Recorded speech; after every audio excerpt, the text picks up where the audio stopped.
Location manager Sajeesh ഒരു സ്ഥലം കണ്ടുപിടിച്ചു, ഒരു കമ്മ്യൂണിറ്റി ഹാൾ കണ്ടുപിടിച്ചു. അതിന് ടി വി നമുക്ക് കാണിക്കാനും ഉള്ളതില്ല. അപ്പൊ ടി വിയിലേക്ക് നോക്കിയിരുന്നിട്ട് ഇത് ചെയ്യണതാണ്. പക്ഷെ നമ്മളത് ഷൂട്ട് ചെയ്ത് തുടങ്ങുമ്പോ EMS മരിച്ച ദുഃഖത്തിലായിരിക്കണല്ലോ ആളുകൾ ഇരിക്കണേ. പക്ഷെ എല്ലാവരും ഭയങ്കര കൂളായിട്ട് അങ്ങോട്ടും ഇങ്ങോട്ടും ചിരിച്ച് കളിച്ചിട്ടൊക്കെ ഇരിക്കണേ. പക്ഷെ ഇതെങ്ങനെ അവരെ കൊണ്ട് എല്ലാവരോടും ഒരു കരഞ്ഞിട്ടിരിക്കാൻ പറഞ്ഞാൽ അവരനുസരിക്കില്ല. അവർ ആക്ടേഴ്സ് ഒന്നുമില്ല, വെറുതെ ഒരുപാട് ആൾക്കാർ വന്ന് തിങ്ങി നിറഞ്ഞ് നോക്കിയൊക്കെ എല്ലാവരെ കൊണ്ട് നമുക്ക് അത് ദുഃഖം അഭിനയിപ്പിക്കാനും പറ്റില്ല. അവർക്ക് ഡിസ്കറേജിംഗ് ആയിട്ട് തോന്നുന്ന, അല്ലെങ്കിൽ ഈ പരിപാടി നിർത്തി പോയാൽ മതിയായിരുന്നു എന്ന് തോന്നുന്ന തരത്തിലേക്ക് ഒരു സമീപനം KSFDC പോലുള്ള സ്ഥാപനങ്ങൾ ഒരു കാരണവശാലും ഒരു കാലത്ത് ചെയ്യാൻ പാടില്ല. അത് നാളെയും സംഭവിക്കാൻ പാടില്ല. അപ്പോ അതിനുവേണ്ടി കൺസ്ട്രക്റ്റീവായിട്ട് ചെയ്യേണ്ട കുറെ കാര്യങ്ങൾ തുടരണം എന്നുള്ളതും തിരുത്തണം എന്നുള്ള അഭിപ്രായം എനിക്ക്. അതുപോലെ ഇവർ രണ്ടുപേരും ഷെന്തേലും ഉഷാദും കൂടി കഞ്ഞി കുടിക്കണ സീക്വൻസ് അല്ല, അതും ഷൂട്ട് ചെയ്തപ്പോൾ ഭയങ്കര രസമായിരുന്നു എന്ന് പറയാം. അവരാ ഒരു കെമിസ്ട്രിയും. ഞാൻ അതിൽ 1-2 ചെറിയ കറക്ഷൻ റീടേക്കുകൾ പോകണമെന്ന് ആലോചിക്കുമ്പോഴത്തേക്കും ഈ കഴിച്ച ഭയങ്കര ടേസ്റ്റ് ഉള്ള കഞ്ഞിയും മീൻകറിയായിരുന്നു. അപ്പൊ 2 പേരും കൂടെ അങ്ങ് കഴിച്ചു. എന്നിട്ട് ഒരു പറഞ്ഞു, റീടേക്കോ ഈ മീൻകറി കഴിച്ചു. അരിക് സിനിമയുടെ തിരക്കഥാകൃത്തുകൾ ജോബി വർഗീസും സനോജ് PS ഉണ്ട്. സനോജ് സംവിധായകനാണ്. രണ്ടുപേർക്കും സ്വാഗതം.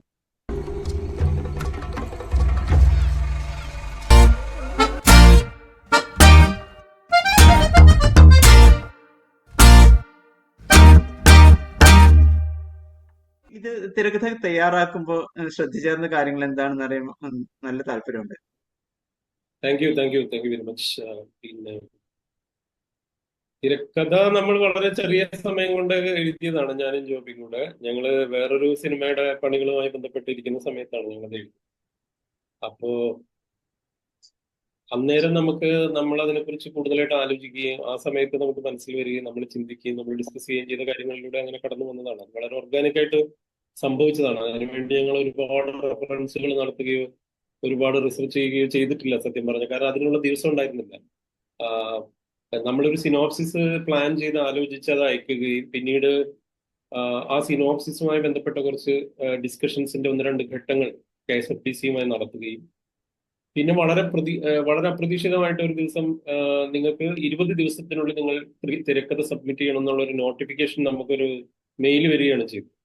അപ്പോ സത്യത്തില് ഈ ഇത്തരം പ്രോജക്റ്റുകളിൽ മിക്കവാറും സംഭവിക്കാറുള്ളത് പലരും നേരത്തെ എഴുതി വെച്ച സ്ക്രിപ്റ്റും ഒക്കെ ആയിരിക്കും അയച്ചിട്ടുണ്ടാവും. ഞങ്ങളെ സംബന്ധിച്ച് ഞങ്ങൾ സ്ക്രിപ്റ്റ് എഴുതിയിട്ടുണ്ടായിരുന്നില്ല. അപ്പൊ ഞങ്ങള് പിന്നത്തെ 20 ദിവസം കൊണ്ട്, അത് തന്നെ ഒരു 16 ദിവസം എന്നൊക്കെ പറയാം, 16-17 ദിവസം കൊണ്ട് ഞങ്ങള് തൃശ്ശൂർ അയ്യന്തോളിലെ ഫ്ലാറ്റിൽ ഇരുന്നിട്ട് എഴുതിയുണ്ടാക്കിയ തിരക്കഥയാണ്. ആ തിരക്കഥ ഈ 90 സ്ക്രിപ്റ്റുകളിൽ 80-90 സ്ക്രിപ്റ്റുകളിൽ ഒന്നാമതെത്തുകയാണ് സംഭവിച്ചത്. അതങ്ങനെ സംഭവിച്ചു. പിന്നെ എന്നെ സംബന്ധിച്ച് ഈ അഭിമുഖങ്ങളിലൊന്നും തന്നെ ജോബി മറ്റൊരു സിനിമയുടെ തിരക്കിലായതുകൊണ്ട് വന്നിട്ടില്ല, ഇതിന്റെ പ്രൊമോഷൻ പരിപാടികൾക്കൊന്നും വന്നിട്ടില്ല. അപ്പോ ജോബി ഉള്ള ഒരു ആദ്യത്തെ അഭിമുഖമായിരുന്നു. അപ്പൊ ജോബിയുടെ ഒരു കോൺട്രിബ്യൂഷൻ എന്നെ സംബന്ധിച്ച് വലിയ രീതിയിൽ വർത്ത് ആയിട്ടുണ്ട് എന്നെ സംബന്ധിച്ച്. കാരണം ഞാൻ ചില ഏരിയയിൽ ഞാൻ ബ്ലോക്ക് ആവുന്ന സമയത്തൊക്കെ എനിക്ക് കൃത്യമായിട്ട് ഞങ്ങൾക്ക് തമ്മിലൊരു നല്ല രീതിയിലുള്ള ഒരു ഹെൽത്തി ഇന്ററാക്ഷൻ വളരെ പോസിബിൾ ആണ്. അപ്പോ അത് എനിക്ക് ഈ രീതിയിൽ ഈ തിരക്കഥയിൽ വലിയ ഹെൽപ്പ് ഉണ്ടാക്കിയിട്ടുണ്ട്. പിന്നെ കുറെ കാര്യങ്ങളിൽ ഞങ്ങൾ ആ രീതിയിൽ തന്നെ ഒരു ഗിവ് ആൻഡ് ടേക്കിന്റെ ഒരു പ്രോസസ്സിലൂടെയാണ് കാണുന്നത്.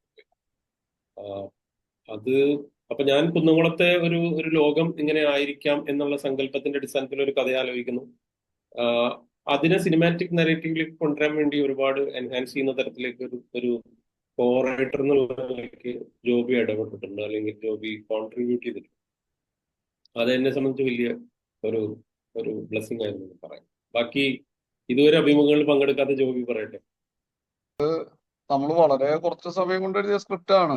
നമുക്കൊരു ഡെഡ് ലൈൻ മുന്നിലുണ്ട്. 20 ദിവസത്തില് സ്ക്രിപ്റ്റ് തിരുവനന്തപുരത്ത് എത്തണം. അപ്പൊ അതിനുമുമ്പ് നമുക്ക് ടൈപ്പ് ചെയ്യണം, അങ്ങനെയുള്ള കാര്യങ്ങളും ചെയ്യാനുണ്ടല്ലോ. അപ്പൊ അതിന് ഒരു 16 ദിവസം കൊണ്ടൊക്കെ നമ്മൾ എഴുതി തീർത്തെന്നാണ് എനിക്ക് തോന്നുന്നത്. അപ്പൊ അതിലൊരു മെയിൻ വെല്ലുവിളി എന്ന് പറയുന്നത് നമ്മള് 3 ജനറേഷന്റെ ഒരു കഥയാണല്ലോ നമ്മൾ ഇതില് പറയുന്നത്. അപ്പൊ 3 ജനറേഷനും കൃത്യമായിട്ട് അടയാളപ്പെടുത്തി മുന്നോട്ട് പോകണല്ലോ. പിന്നെ ഇതിലൊരു ചരിത്രത്തിന്റെ പല ഘട്ടങ്ങൾ ഇതില് വരുന്നുണ്ട്. അപ്പൊ അതെല്ലാം കൂടി ബന്ധിപ്പിച്ചുകൊണ്ട്, പക്ഷെ നമ്മള് തുടക്കം തന്നെ നമ്മള് തീരുമാനിച്ചൊരു കാര്യം എന്താന്ന് വെച്ചാൽ ഇതൊരു ഓഫ് ബീറ്റ് സിനിമ ആവരുത് എന്നുള്ളൊരു ഒരു കാര്യം നമ്മൾ തുടക്കത്തിൽ ഫിക്സ് ചെയ്തു. ഒരു തരത്തിലിപ്പോ മറ്റ് ഇറങ്ങിയിട്ടുള്ള ഓഫ് ബീറ്റ് സിനിമകളെ പോലത്തെ ഒരു ആയിരുന്നു നമ്മുടെ ഒരു നിർബന്ധം. അപ്പോ അതിന് പറ്റുന്ന തരത്തിലുള്ള സിറ്റുവേഷൻസും എല്ലാം ക്രിയേറ്റ് ചെയ്തിട്ട് നമ്മൾ മുന്നോട്ട് പോവാണ് ചെയ്തത്. അത് ആ പ്രോസസ്സ് വളരെ രസകരമായിട്ട് മുന്നോട്ട് പോയി. നമുക്ക് ആ ഒരു ഒറ്റ സ്ട്രെച്ചിൽ തന്നെ അത് എഴുതി തീർക്കാൻ നമുക്ക് പറ്റി. അതിന്റെ ഇടയിൽ നമ്മളൊരു സ്ഥലത്ത് നിർത്തുക അങ്ങനെയൊന്നുമില്ല. നമ്മള് കൃത്യമായിട്ട് ജോലി ചെയ്യണ പോലെ തന്നെ രാവിലെ എഴുന്നേറ്റ് ഇരിക്കുക, എഴുതുക, രാത്രി എത്രത്തോളം എഴുതാൻ പറ്റുമോ അത്രത്തോളം എഴുതുക, പിന്നെ പിറ്റേ ദിവസം എഴുന്നേൽക്കുക. അങ്ങനെ വളരെ കൃത്യമായി യാതൊരു തരത്തിലുള്ള തടസ്സമില്ലാതെ നമുക്ക് മുന്നോട്ട് പോകാൻ പറ്റി. അതെനിക്ക് തോന്നണം ആ ലോകം തുടക്കം ഇപ്പൊ സനോജിന് കുറച്ച് കൂടുതൽ പരിചിതമായതുകൊണ്ട് അതിലുള്ള ക്യാരക്ടേഴ്സ് ഒക്കെ നമുക്ക് അത്തരം ക്യാരക്ടേഴ്സ് ഉണ്ടാക്കിയും പിന്നെ രാഷ്ട്രീയ പശ്ചാത്തലമൊക്കെ നമുക്ക് അറിയാലോ. അപ്പൊ അതൊക്കെ ബ്ലെൻഡ് ചെയ്ത് അങ്ങനെ പെട്ടെന്ന് മുന്നോട്ട് പോകാൻ പറ്റി. അത് കുറച്ചൊരു എളുപ്പത്തിൽ ചെയ്യാൻ പറ്റിയെന്നാണ് എനിക്ക് തോന്നണേ. അങ്ങനെ ഒരു തടസ്സങ്ങളൊന്നും അങ്ങനെ വന്നില്ല നമുക്ക്. അതാണ് തുടക്കത്തില് ഇതിന്റെ ഒരു രചനയെ കുറിച്ച് പറയാനുള്ളത്. 2006 തോന്നുന്നു ഇന്ത്യ അൺടച്ച്ഡ് എന്ന് പറഞ്ഞിട്ട് സ്റ്റാലിന്റെ സിനിമ കാണുന്നത്. അപ്പോൾ അതിൽ പറയുന്നുണ്ട് കേരളത്തിലും ഈ അൺടച്ചബിലിറ്റി ഉണ്ട് എന്നുള്ള രീതിയിൽ പറയുന്നുണ്ട്. അപ്പൊ നമുക്കത് വിശ്വസിക്കാൻ പറ്റുന്നില്ല. അപ്പൊ അത് കാണുമ്പോൾ നമുക്ക് അറിയാൻ പറ്റും. പക്ഷെ ഇതില് ഇപ്പോ പല സന്ദർഭങ്ങളിൽ ഇപ്പൊ ആ ബസ്സിലെ ഒരു കോൺവെർസേഷൻ, അച്ഛന്റെ പേര് ചോദിക്കുന്നതിലേക്ക് വരെ എത്തുന്ന ഒരു കോൺവെർസേഷൻ, അതൊക്കെ നമുക്ക് റിലേറ്റ് ചെയ്യാൻ പറ്റുന്ന അത്തരം സന്ദർഭങ്ങളൊക്കെ ഇതിൽ ചേർക്കുന്നത് കൊണ്ട് കൂടി ആവാം ഒരു പക്ഷെ നമുക്ക് അത്രയും റിലേറ്റ് ചെയ്യാനും സിനിമ കൂടുതൽ കമ്മ്യൂണിക്കേറ്റ് ചെയ്യാൻ ചെയ്തിട്ടുണ്ടെന്ന് തോന്നുന്നു. അപ്പൊ ഇതിനൊക്കെ വേണ്ടി അതൊക്കെ സ്വാഭാവികമായിട്ടും വരികയായിരുന്നോ, അതോ അങ്ങനെ അത്തരം സിറ്റുവേഷൻസ് ക്രിയേറ്റ് ചെയ്യായിരുന്നു, എങ്ങനെയായിരുന്നു? അതായത് ഈ കാസ്റ്റിസം കേരളത്തിലും മറ്റ് സംസ്ഥാനങ്ങളിലും വർക്ക് ചെയ്യുന്നതിന്റെ സ്വഭാവം രണ്ട് തരത്തിലാണ്. അതിന്റെ ഒരു എന്താ പറയാ, ഒരു കൈനറ്റിക് ഫോഴ്സ് എന്ന് പറയുന്നതിൽ കുറച്ച് ഡിഫറൻസ് ഉണ്ട്. പക്ഷേ അടിസ്ഥാനപരമായിട്ട് ആ കാസ്റ്റിസം അല്ലെങ്കിൽ അത്തരത്തിലുള്ള മനോഭാവത്തിൽ മാറ്റമൊന്നുമില്ല. പക്ഷെ അതിന്റെ സമീപനത്തിൽ മാറ്റമുണ്ട്. ഇപ്പൊ നിങ്ങളോട് ഞാൻ ബംഗാളിൽ ജോലി ചെയ്യുമ്പോൾ അല്ലെങ്കിൽ യു പിയിൽ ജോലി ചെയ്യുമ്പോൾ എന്റെ ജാതി എന്താണെന്ന് എന്നോട് ചോദിക്കും. നിങ്ങൾ എന്താണ്, ഫുൾ നെയിം എന്താണ്, നിങ്ങളുടെ കാസ്റ്റ് എന്താണെന്ന് ചോദിക്കും. ഇവിടെ നമ്മളോട് പലപ്പോഴും അച്ഛന്റെ പേര് ചോദിക്കും, അല്ലെങ്കിൽ അപ്പൂപ്പന്റെ പേര് എന്തായിരുന്നു എന്ന് ചോദിക്കും. അപ്പൊ തൊഴിലിലും പേരിലും വ്യത്യസ്തമായിട്ടുള്ള ശ്രേണികൾ ഉണ്ടായിരുന്ന ഒരു സമൂഹമാണ്.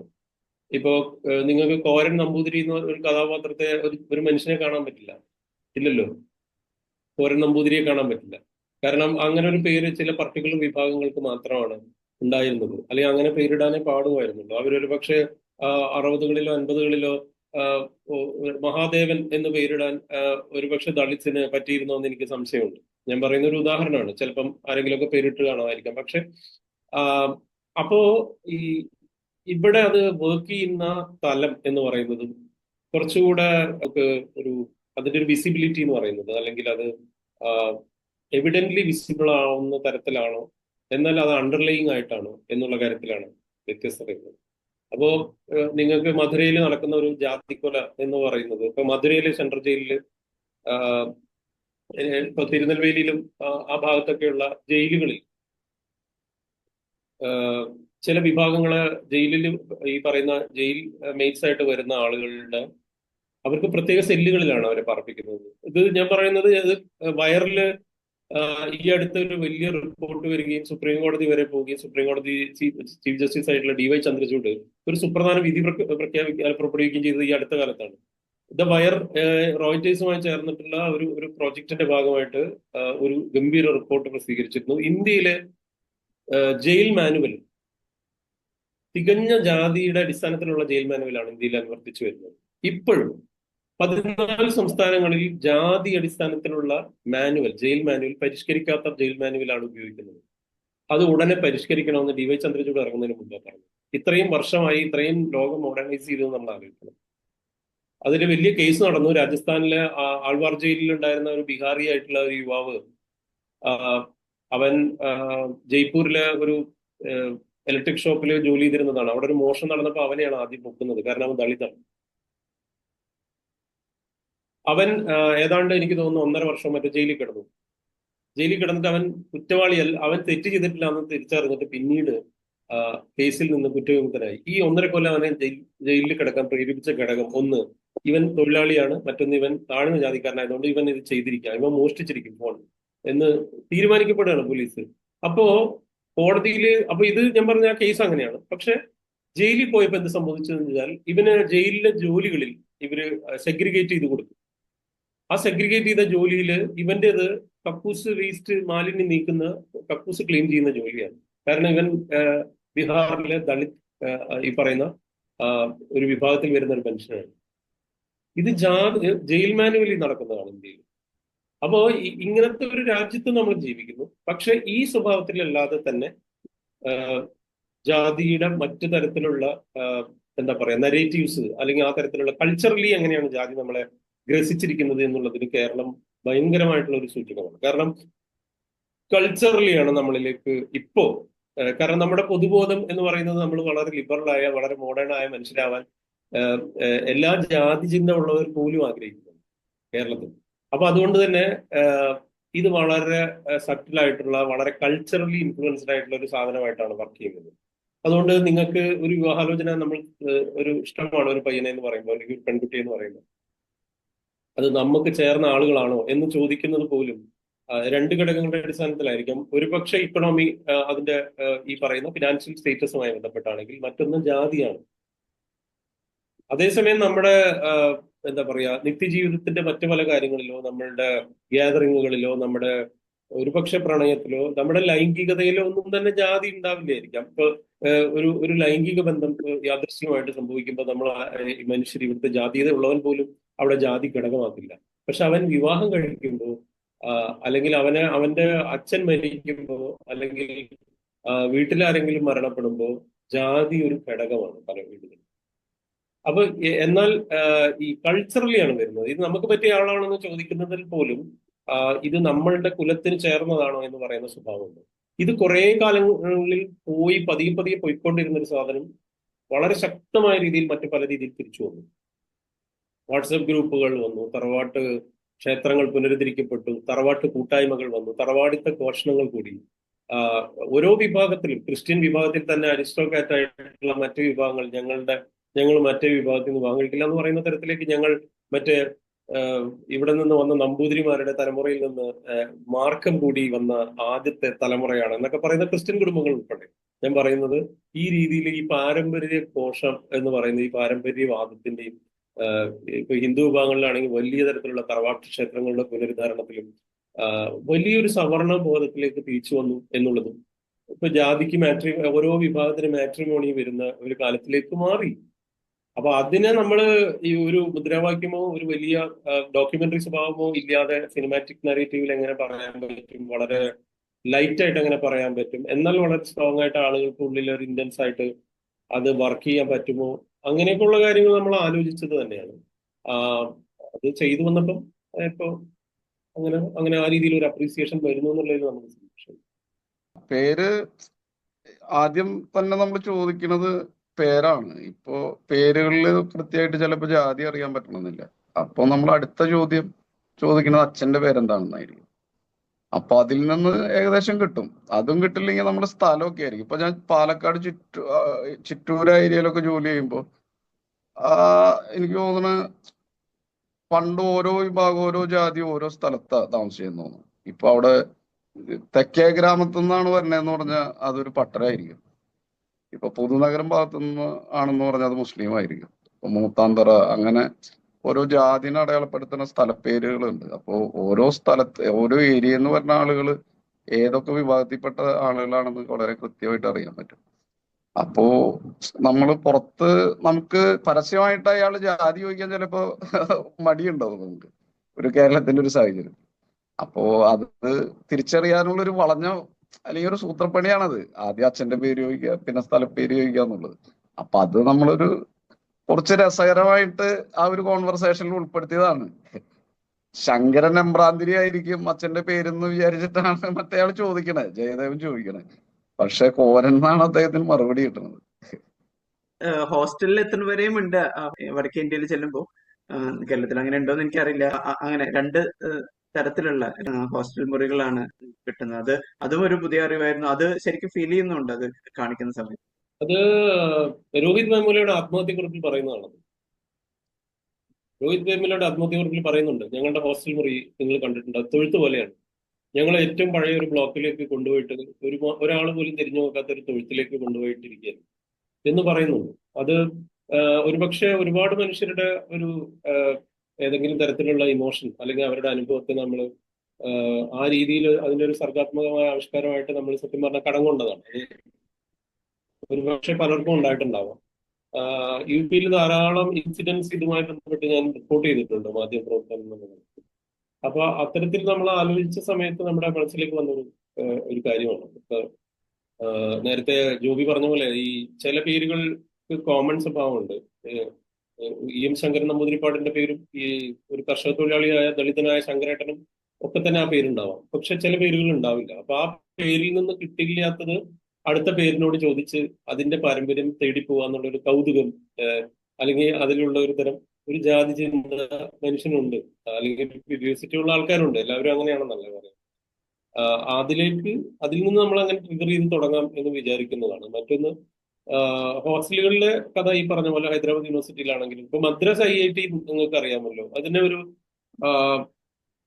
വളരെ എന്താ പറയാ, അതിനൊരു സൂചകമായിട്ട് എടുത്താൽ മദ്രാസ് IIT ഇന്ത്യയിലെ ഏറ്റവും കൂടുതൽ ജാതി വിവേചനമുള്ള IIT-കളിൽ ഒന്നാണ്. അവിടെ ഏറ്റവും കൂടുതലായിട്ട് ജാതി വിവേചനമുള്ള IIT-കളിൽ ഒന്നാണ്. ഹൈദരാബാദ് യൂണിവേഴ്സിറ്റിയിൽ ഈ പ്രശ്നങ്ങളുണ്ട്. ഇപ്പം പലയിടത്തും ഉണ്ട്. മദ്രാസ് IIT-യിൽ ഒരു പഠന സമിതി തന്നെ വന്നു, പഠന റിപ്പോർട്ടുകൾ സബ്മിറ്റ് ചെയ്ത് ഒരുപാട് അധ്യാപകരെ അവിടെ രാജിവെച്ചു പോകേണ്ട അവസ്ഥ വന്നു. കുട്ടികളിൽ വലിയ പ്രശ്നം ഉണ്ടാക്കുന്നു. റിസർച്ച് പറയുമ്പോൾ ഉന്നത വിദ്യാഭ്യാസ കേന്ദ്രങ്ങളാണെന്ന് ആലോചിക്കണം. അവിടുത്തെ കാസ്റ്റിസം എന്ന് പറയുന്നത് ചില്ലറയല്ല. അതിനെക്കുറിച്ച് ദ പ്രിന്റ്, ദ വയർ ഉൾപ്പെടെയുള്ള ഒരുപാട്, കാരവാൻ മാഗസിൻ ഉൾപ്പെടെ ഒരുപാട് പേര് ഗംഭീരമായ റിപ്പോർട്ടുകൾ തയ്യാറാക്കിയിട്ടുണ്ട്. ഈ രാജ്യത്ത് ഇങ്ങനെയൊക്കെ തന്നെയാണ് നടക്കുന്നത്. അപ്പൊ നമുക്ക് മലയാളിക്ക് ഒരു തോന്നലുണ്ട് ഇതൊക്കെ വേറെ ഏതോ സ്ഥലത്ത് നടക്കുന്ന, ഞങ്ങൾ ഇതിൽ നിന്നൊക്കെ വ്യത്യസ്തരായ ഭയങ്കര പുരോഗമനവാദികളായ ആൾക്കാരാണ് എന്ന് മലയാളിയുടെ ഒരു പൊതുബോധമുണ്ട്. എന്നാൽ അങ്ങനെയല്ല എന്ന് നമ്മൾ പറയാൻ ശ്രമിക്കുകയാണ്. ആ ഒരു വ്യത്യാസം നമ്മൾ ഹോസ്റ്റലിൽ കാണിക്കുന്നുണ്ട്. പക്ഷെ നമ്മളത് വിചാരിച്ചൊരു കാര്യം, അത് ഭയങ്കര മെലോ ഡ്രാമയിലേക്ക് പോവാതെ ആയിരിക്കാനാണ് നമ്മൾ വിചാരിച്ചത്. അത് അങ്ങനെയാണ് എന്നുള്ളൊരു ഇത് അംഗീകരിച്ച് തന്നെ ശിഖ മുന്നോട്ടുള്ള പഠനത്തിലും കാര്യങ്ങളിലും മുന്നോട്ട് പോവുകയാണ് ചെയ്യുന്നത്. അത് നമുക്ക് ആ ഒരു അങ്ങനെ ഒരു വ്യത്യാസം ഉണ്ടെന്ന് കാണിക്കാൻ മാത്രമേ നമ്മൾ അവിടെ ശ്രമിച്ചിട്ടുള്ളൂ. അതൊരു മെലോ ഡ്രാമയിലേക്ക് പോകാനോ അല്ലാതെ അത് കണ്ട് നിരാശയായിരിക്കാനോ അങ്ങനെയുള്ളൊരു ഇത് അങ്ങനെ ഒരു സാധനം നമ്മൾ ശിഖയിൽ കൊടുക്കാറില്ല. ശിഖ അങ്ങനെയാണെന്ന് അറിഞ്ഞിട്ട് പക്ഷെ അതിനെ അഡാപ്റ്റ് ചെയ്തിട്ട് അവർ പഠനത്തിൽ മുന്നോട്ട് പോയി ജീവിത വിജയം നേടുന്ന ഒരു ഇതാണ് നമ്മൾ അവിടെ വിചാരിച്ചത്. തീർച്ചയായിട്ടും നമുക്ക് കാസ്റ്റിംഗിലേക്ക് വരാം. കാരണം ഗംഭീര കാസ്റ്റിംഗ് ആയിരുന്നു. ഈവൻ ഇർഷാദ് ആണെങ്കിലും റോണി, അത് ഭയങ്കര ഒരു കോമ്പിനേഷൻ. അത് അവരുടെ സംസാരം, ഐ മീൻ ഇത്തരം ഒരു സബ്ജക്റ്റ് ആണ് സംസാരിക്കുന്നതെങ്കിലും ഭയങ്കര ചില്ലിങ് ആയിട്ട് നിങ്ങൾ അതിനെ കൺസീവ് ചെയ്ത് എക്സിക്യൂട്ട് ചെയ്തിട്ടുണ്ടെന്നുള്ളത്. അത് മാത്രമല്ല ത്രൂ ഔട്ട് ഇപ്പൊ സെന്റിലാണെങ്കിലും കാസ്റ്റിങ്ങിനെ കുറിച്ച് ഇപ്പോൾ വലിയ രീതിയിലുള്ള ഒരു അപ്രീസിയേഷൻ നമുക്ക് ലഭിക്കുന്നുണ്ട്. അപ്പൊ അതിൽ നമ്മൾ ഹാപ്പിയാണ്. പിന്നെ ഈ പറഞ്ഞ പോലെ ഞങ്ങൾക്കുണ്ടായിരുന്ന രണ്ടുപേർക്കുണ്ടായിരുന്ന ഒരു വലിയ ഒരു കൺവിക്ഷൻ, അല്ലെങ്കിൽ നമുക്കുണ്ടായിരുന്ന അതിനെക്കുറിച്ചുള്ളൊരു എന്താ പറയാ, ഒരു തീരുമാനം എന്ന് പറയുന്നത്, ഈ സിനിമ കേരളത്തിലെ കുറച്ച് ബുദ്ധിജീവികളായ മനുഷ്യർ, ഞാൻ പറയുന്നവരെ മോശമായിട്ടല്ല, ബുദ്ധിജീവികളായ അല്ലെങ്കിൽ നമ്മൾ ബുദ്ധിജീവികൾ എന്ന് വിളിക്കുന്ന അല്ലെങ്കിൽ അത്തരത്തിലുള്ള ഇന്റലക്ച്വൽസ് അല്ലെങ്കിൽ ഒരുപാട് ഫിലിം ഫെസ്റ്റിവലുകളിൽ സിനിമകളെ കുറിച്ച് കാണുകയും തർക്കിക്കുകയും സംവാദങ്ങളിൽ ഏർപ്പെടുകയും ചെയ്യുന്ന മനുഷ്യർക്ക് മനസ്സിലാവാനുള്ളതോ അല്ലെങ്കിൽ അവരെ ബോധ്യപ്പെടുത്താനുള്ളതോ അവർക്ക് മാത്രം കണ്ടാൽ ബോധ്യപ്പെടുന്നതുമായ ഒരു കഥ പറയേണ്ട പരിപാടിയേ ഇല്ല എന്ന് ആദ്യമേ തീരുമാനിച്ചിരുന്നു. ഇത് എന്നെ സംബന്ധിച്ച് പ്രത്യേകിച്ചും കേരളത്തിൽ സാധാരണക്കാരായ ആളുകൾ, കർഷക തൊഴിലാളികൾ, കേരളത്തിൽ ഇത് അനുഭവിച്ചിട്ടുള്ള മനുഷ്യർ, കൂലിപ്പണിക്കാരായ ആൾക്കാർ, അവരുടെ മക്കൾ, അവരുടെ അച്ഛനമ്മമാർ, ഇവരൊക്കെ പോലുള്ള ധാരാളം ആളുകൾ ഇത് അനുഭവിച്ചവരാണ്. നമ്മൾ ഈ കഥാഖ്യാനങ്ങളുടെ ഒരു പ്രശ്നം, ഇത് അനുഭവിച്ചവന്റെയും കണ്ടു നിന്നവന്റെയും വ്യത്യസ്തതകളുണ്ടല്ലോ. ഇത് അങ്ങനെയുള്ള ഒരു വലിയ വിഭാഗം ആൾക്കാർക്ക് ഇത് ഫീൽ ചെയ്യും, അല്ലെങ്കിൽ ഇത് മനസ്സിലാവും, അവർക്ക് റിലേറ്റ് ചെയ്യാൻ പറ്റും. ആ റിലേറ്റ് ചെയ്യാൻ പറ്റണമെങ്കിൽ അവർക്ക് റിലേറ്റ് ചെയ്യാൻ പറ്റുന്ന തരത്തിലേക്ക് അതിന്റെ ഒരു ലളിതമായ ആഖ്യാനത്തിലേക്ക് ഈ സിനിമയെ കൊണ്ടുപോവുക കൂടി വേണം. അതിന്റെ ഒരു റിസൾട്ട് ഞങ്ങൾക്ക് ഇപ്പൊ ലഭിക്കുന്നത് എന്താണെന്ന് വെച്ചാൽ, ഒരുപാട് മനുഷ്യർ തിയേറ്ററിൽ നിന്ന് കണ്ടിട്ട് സാധാരണക്കാരായ മറ്റു തരത്തിലുള്ള സാധാരണ തൊഴിലുകളിൽ ഏർപ്പെടുന്ന മനുഷ്യർ, അവരുടെ മക്കൾ, അവരുടെ കുട്ടികൾ, സ്കൂളിൽ പഠിച്ചിരുന്നവർ, കോളേജിൽ പഠിച്ചിരുന്ന കുട്ടികൾ, അതുപോലെ ദളിത് വിഭാഗത്തിലുള്ള ആളുകൾ, ഇവരെല്ലാം വിളിച്ചിട്ട് വളരെ ഇമോഷണൽ ആയിട്ട് സംസാരിക്കുകയും കണ്ണു നിറഞ്ഞു, അവർക്ക് സങ്കടം വന്നു എന്നൊക്കെ പറഞ്ഞ് തന്നെ ഒരുപാട് പേര് ഇപ്പൊ ഇത്രയും ദിവസങ്ങൾക്കുള്ളിൽ വിളിക്കുന്നുണ്ട്. അല്ലെങ്കിൽ പ്രായമായ ആളുകളെ നാട്ടിൽ നമ്മൾ പലയിടത്തും കണ്ട സമയത്തെല്ലാം ഈ കഥ ഞങ്ങൾക്ക് മനസ്സിലാവുന്നുണ്ട്, ഞങ്ങളുടെ നെഞ്ചിലേക്ക് വരുന്ന അല്ലെങ്കിൽ തട്ടിയ ഒരു കഥയാണ് എന്ന് പറയാൻ പറ്റുന്നത് അതിന്റെ ആഖ്യാനത്തിലെ എല്ലാ തരത്തിലുള്ള ദുർഗ്രഹതകളെയും നമ്മൾ വേണ്ടെന്ന് തീരുമാനിച്ചതിന്റെ കൂടി അടിസ്ഥാനത്തിലാണ്. ഒരു സിനിമ അല്ലെങ്കിൽ ഇത്തരം ആർട്ട് ഫോമുകളെ ആളുകളിലേക്ക് എത്തുക എന്ന് പറയുന്നതും കൂടെ വേണ്ടേ? അല്ലെങ്കിൽ നമ്മുടെ മാത്രം ആത്മസംതൃപ്തിയുടെ തലത്തിൽ നിന്നുകൊണ്ട് മാത്രം ആണെന്ന് വിശ്വസിക്കുന്നു. കാരണം ഒന്നാമത് ഇതൊരു കളക്റ്റീവ് ആയിട്ടുള്ള ഒരു ക്രിയേറ്റീവ് വർക്കാണ് സിനിമ. ഒരുപാട് പേരുടെ എഫേർട്ട് അതിന് പുറകിലുണ്ട്. അപ്പൊ നമുക്ക് അതിനകത്തൊരു ഒരു ഒരു നമ്മുടെ ഒരു ലക്ഷ്യം എന്ന് പറയുന്നത് ഇത് മനസ്സിൽ തട്ടുന്ന കുറെ മനുഷ്യർ ഈ കാര്യത്തിലുണ്ട്. അവർക്കത് മനസ്സിലാവണം, അവർക്കത് ബോധ്യപ്പെടുത്താൻ പറ്റണം എന്നുള്ളതായിരുന്നു. ആ രീതിയിൽ ഇതിന്റെ ഒരു ലളിതാഖ്യാനത്തിലേക്ക് നമ്മൾ പോയിട്ടുണ്ട്. അത് ഒരുപക്ഷെ അതുകൊണ്ട് വലിയ ഫിലിം ഫെസ്റ്റിവലുകൾ സിനിമകളുടെ പാറ്റേണിലല്ല ഈ സിനിമ പോയിരിക്കുന്നത്. ഇത് മേക്ക് ചെയ്ത ഞങ്ങൾക്കറിയാം. ഇതിനെ കുറച്ചുകൂടെ സിമ്പിൾ ആക്കാൻ ശ്രമിച്ചിട്ടുണ്ട്. കുറച്ചുകൂടെ ഒരു മധ്യവർത്തി സിനിമ എന്നൊക്കെ പറയാവുന്ന രീതിയിൽ രണ്ട് തരത്തിലുള്ള ആളുകൾക്ക് മനസ്സിലാവുന്ന ഒരു സിനിമ, ഇഷ്ടപ്പെടുന്ന ഒരു സിനിമയാക്കാൻ വേണ്ടിയുള്ള ഒരു ശ്രമം നടത്തിയിട്ടുണ്ട്. ആ രീതിയിൽ എനിക്ക് തോന്നുന്നു അത് ആളുകളിലേക്ക് എത്താൻ സാധിച്ചു. അതുകൊണ്ടാണ് പല സ്ട്രീമിൽപ്പെട്ട ആളുകൾ ഈ സിനിമയോട് റിയാക്ട് ചെയ്യുന്നത് എന്നെനിക്ക് തോന്നുന്നുണ്ട്. ഞാൻ ഇന്നലെ കഴിഞ്ഞ ദിവസം എന്നെ 2 കുട്ടികൾ, കോളേജിൽ പഠിക്കുന്ന കുട്ടികളാണ്. അവര് എന്നെ വിളിച്ചിട്ട് തിയേറ്ററിൽ നിന്ന് ഇറങ്ങിയിട്ട് വിളിച്ചിട്ട് പറഞ്ഞു തിയേറ്ററിൽ ഇത് കരയായിരുന്നു എന്ന് പറഞ്ഞു. അവര് അനുഭവിച്ച കാര്യങ്ങളോ അല്ലെങ്കിൽ അവരുടെ അച്ഛനോ അമ്മയോ അനുഭവിച്ച കാര്യമൊക്കെ അവർ കേട്ട കാര്യങ്ങൾ അവരിലേക്ക് ഇങ്ങനെ കാണുകയാണ് സ്ക്രീനിൽ. അതൊരു വലിയ കാര്യമാണ് എന്ന് ഞാൻ വിശ്വസിക്കുന്നു. അത് ആ രീതിയിലേക്കുള്ള ഒരു പാറ്റേൺ ആണ് ആ സിനിമയ്ക്ക് പിടിച്ചത്. അതുകൊണ്ടാണ് ഞങ്ങൾ അങ്ങനെയുള്ള ഒരു കഥ പറച്ചിലിനെ പരമാവധി ആളുകളിലേക്ക് എത്തിക്കുന്ന ഒരു ശൈലി കഥ പറച്ചിലിന് വേണം എന്ന് തീരുമാനിച്ചതിന്റെ കൂടെ ഒരു കാരണം അത് പറഞ്ഞു വന്നതാണ്. കാസ്റ്റിംഗില് നമ്മള് ശങ്കരനായിട്ടൊരു ദളിത് രൂപമുള്ള ഒരാളെ തന്നെ നമ്മള് നോക്കിയിരുന്നത്. അപ്പൊ അങ്ങനെയാണ് നമ്മള് ഷെന്തിലിൽ എത്തണത്. പിന്നെ ഷെന്തിലിന്റെ മകനായിട്ടുള്ള ക്യാരക്ടർ ശരിക്കും ആ ഒരു കോൺട്രാസ്റ്റ് വേണം. അതാണല്ലോ നമ്മുടെ മെയിൻ കഥ. ശങ്കരൻ ഒരു ദളിതിന്റെ ഐഡന്റിറ്റി ഇല്ലാത്ത വെളുത്ത ഒരാളാവണം അതാണ് നമ്മുടെ കഥയില്. അപ്പോ അങ്ങനെ നോക്കുമ്പോഴാണ് ഇർഷാദാണെങ്കിൽ നമ്മുടെ ഈ ക്യാരക്ടറിന് ആപ്റ്റ് ആയിട്ടുള്ള ആളുമാണ്. മാത്രമല്ല നമ്മുടെ കഥാപശ്ചാത്തലം കുന്നംകുളം ആ ഏരിയയിലാണ്. അദ്ദേഹം അവിടെ നിന്നുള്ള ആളാണ്. അങ്ങനെയാണ് നമ്മൾ ഇർഷാദിലേക്ക് എത്തണത്. പിന്നെ ഡിക്രൂസിന്റെ ക്യാരക്ടർ ഇർഷാദ് വഴിയാണ് ഡിക്രൂസിന്റെ ക്യാരക്ടർ റോണിക്ക് എത്തണം. അപ്പൊ ഇർഷാദ് പറയുന്നു ഇത് കറക്റ്റ് റോണിക്കിയുടെ ക്യാരക്ടറിസ്റ്റിക് എല്ലാം ഈ ഡിക്രൂസിന്റെ ക്യാരക്ടറിൽ ഉണ്ടെന്ന് പറയുമ്പോഴാണ് നമ്മൾ അങ്ങനെ എത്തണത്. പിന്നെ ഒരുപാട് പുതിയ ആൾക്കാരും എല്ലാവരും ഉണ്ട്. അപ്പോ അതെല്ലാം നമ്മള് ഒരു കാസ്റ്റിംഗ് ഡയറക്ടർ പോലെ നമ്മുടെ അബു വളയംകുളം ഉണ്ടായിരുന്നു.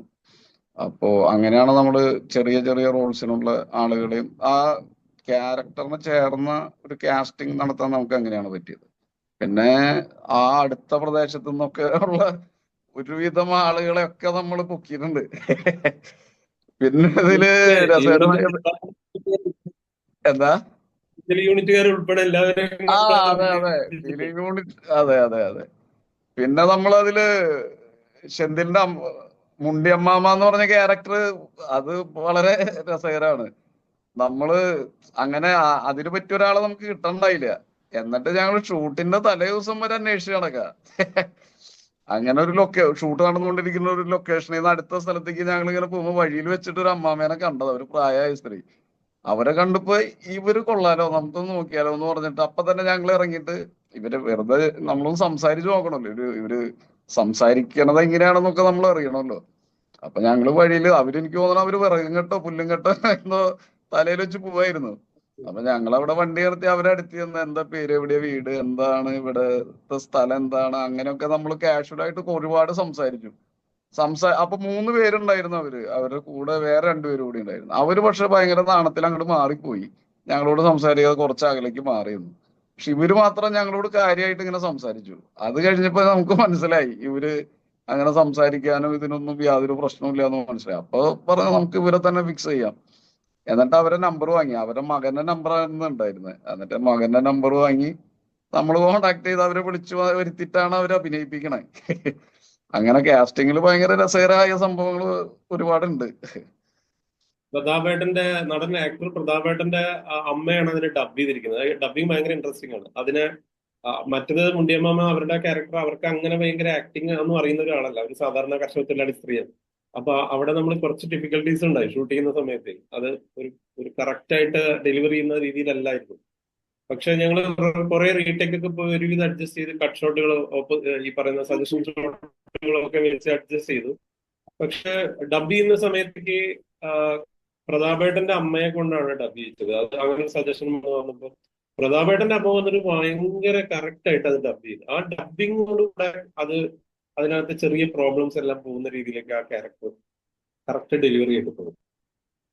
ഇവൻ ഇപ്പൊ ഇർഷാദിന്റെയും റോണിന്റെയും ക്യാരക്ടേഴ്സ് എന്ന് പറയുമ്പോൾ ഇർഷാദിന് കവിത ചൊല്ലുന്ന ഒരു ശീലം ഉണ്ടല്ലോ.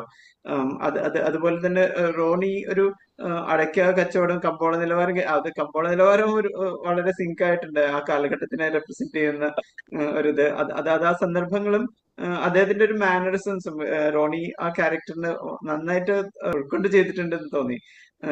നല്ലൊരു പ്രകടനമായിരുന്നു. നമുക്ക് വളരെ എൻഗേജിങ് ആയി പോകുന്നുണ്ട് ആ സീൻസ് ഒക്കെ. അല്ല, അത് റോണി ബിഗ് ക്രൂസ് എന്ന് പറയുന്നത് അതൊരു ഒരു തൃശ്ശൂരിന്റെ കുന്നംകുളത്തിന്റെ ഒക്കെ അങ്ങനെ കുന്നംകുളത്തിന്റെ ഒരു കറക്റ്റ് മുഖം കറക്റ്റ് സ്വഭാവമാണത്, പ്രകൃതമാണത്.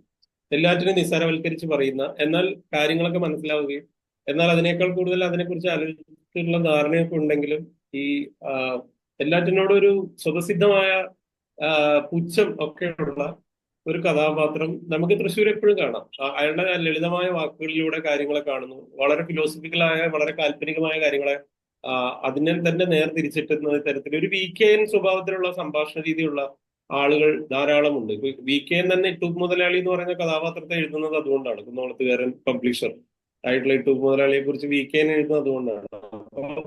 അതുപോലെ ഈ സംസാരത്തിൽ തെറിവാക്കുകൾ വളരെ സ്വാഭാവികമായി ഉപയോഗിക്കുന്ന ഒരു ജനത എന്ന തരത്തിലും കൂടെയാണ് നമ്മളിപ്പോ എപ്പോഴും കാണുന്ന മനുഷ്യർ, നമ്മുടെ കൂട്ടുകാരും നമുക്ക് ചുറ്റുമുള്ള മനുഷ്യരുടെയൊക്കെ ഒരു സംഭാഷണ രീതിയിലുള്ള ഒരു എക്സെപ്റ്റ്സ് എടുത്തിട്ടാണ് നമ്മൾ അങ്ങനെ ഒരു കഥാപാത്രം ഉണ്ടാക്കിയത്. അതിന്റെ ഒരു പ്രോട്ടോടൈപ്പ് കഥാപാത്രമാണ്. അപ്പൊ അത് ആ സ്ലാങ് പിടിക്കാവുന്നത്, എന്നാൽ അത് അതേ സ്വഭാവത്തിന്റെ രീതികളിൽ പെട്ടെന്ന് റിയാക്ട് ചെയ്യാൻ പറ്റുന്ന, ബിഹേവ് ചെയ്യാൻ പറ്റുന്ന ഒരാൾ വേണം എന്നുള്ളതായിരുന്നു. അങ്ങനെ ബിഹേവ് ചെയ്യാൻ പറ്റുന്ന ഒരു കറക്റ്റ് കാസ്റ്റിംഗ് ആയിട്ട് റോണി വരികയാണ്.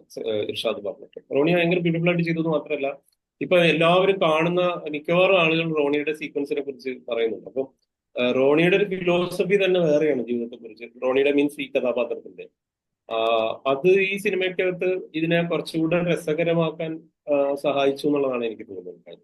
മറ്റൊന്ന്, ഓരോ കാസ്റ്റിംഗിലും ഇപ്പൊ സെന്തിൽ വരുന്നത് സമയത്താണ് രാജേഷ് എന്ന് പറയുന്ന പൂനെ ഇൻസ്റ്റിറ്റ്യൂട്ടിൽ ഉണ്ടായിരുന്ന ഒരു രാജേഷ് ഉണ്ട്. രാജേഷ് രാജീവ് രവിയുടെ ചീഫ് അസോസിയേറ്റ് ആയിട്ട് കുറ്റവും ശിക്ഷയും ചെയ്യുന്ന സമയത്ത് ആണ് സെന്തിൽ അതിൽ പോലീസ് ഓഫീസറായിട്ട് അഭിനയിക്കുന്നത്.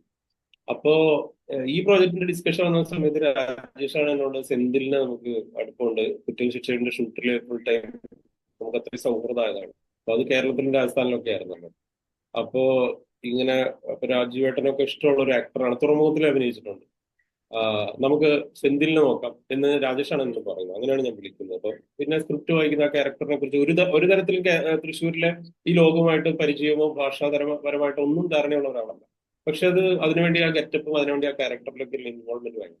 അപ്പൊ മറ്റൊന്ന്, ശങ്കരന് കുറെ പ്രത്യേകതകളുണ്ട്.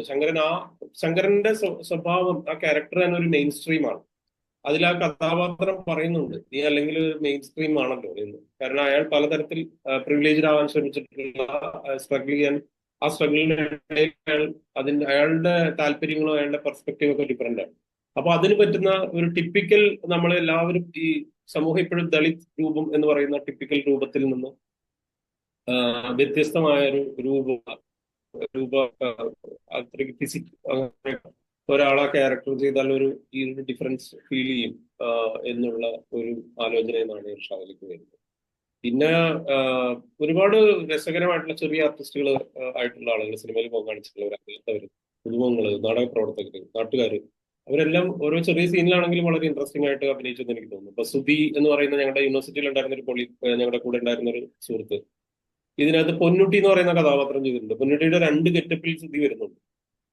ഇലക്ഷൻ തടി മുടിയൊക്കെ വളർത്തി പിന്നീട് കുറച്ച് നിരപ്പിച്ചിട്ടാണ് നമ്മൾ ആ ക്യാരക്ടർ ഉണ്ടാക്കിയത്. സുധി ഭയങ്കര രസകരമായിട്ട് ആ ക്യാരക്ടർ ചെയ്തിട്ടുണ്ട്. അപ്പോൾ അതിലെ കുട്ടികളാണെങ്കിലും, അതുപോലെ നോർത്തില് നമ്മൾ UP ഷൂട്ട് ചെയ്യുമ്പോൾ ഇൻസ്റ്റിറ്റ്യൂട്ടിൽ പഠിച്ച ആക്ടിങ് റാങ്ക് ഹോൾഡേഴ്സ് ആയിട്ട് ആക്ടിങ് കഴിഞ്ഞ് പുറത്തു പോയ 2 ആക്ടേഴ്സ് ആണ്. ബോംബെയിലൊക്കെ വർക്ക് ചെയ്യുന്ന പയ്യന്മാരാണ് രണ്ടുപേരും, ഭാനു പ്രതാപും ഭൂപേന്ദ്ര ചൗഹാനും. അവർ രണ്ടുപേരും ആ ക്യാരക്ടർ ചെയ്യാൻ വന്നിരിക്കുന്നത്. അവർ ഭയങ്കര രസകരമായിട്ട് ആ ക്യാരക്ടർ ചെയ്തിട്ടുണ്ട്. അപ്പൊ അങ്ങനെ ആ രീതിയിൽ അപ്പൊ അതിൽ കുറെ കാസ്റ്റിംഗ് അബു തന്നെയാണ് നടത്തിയത്. ബാക്കി ചില പ്രധാനപ്പെട്ട കഥാപാത്രങ്ങളുടെ കാസ്റ്റിംഗ് ആണ് ഫിക്സ് ചെയ്തത്. ബാക്കിയെല്ലാം അബു ഒക്കെ തന്നെയാണ് നടന്നത്.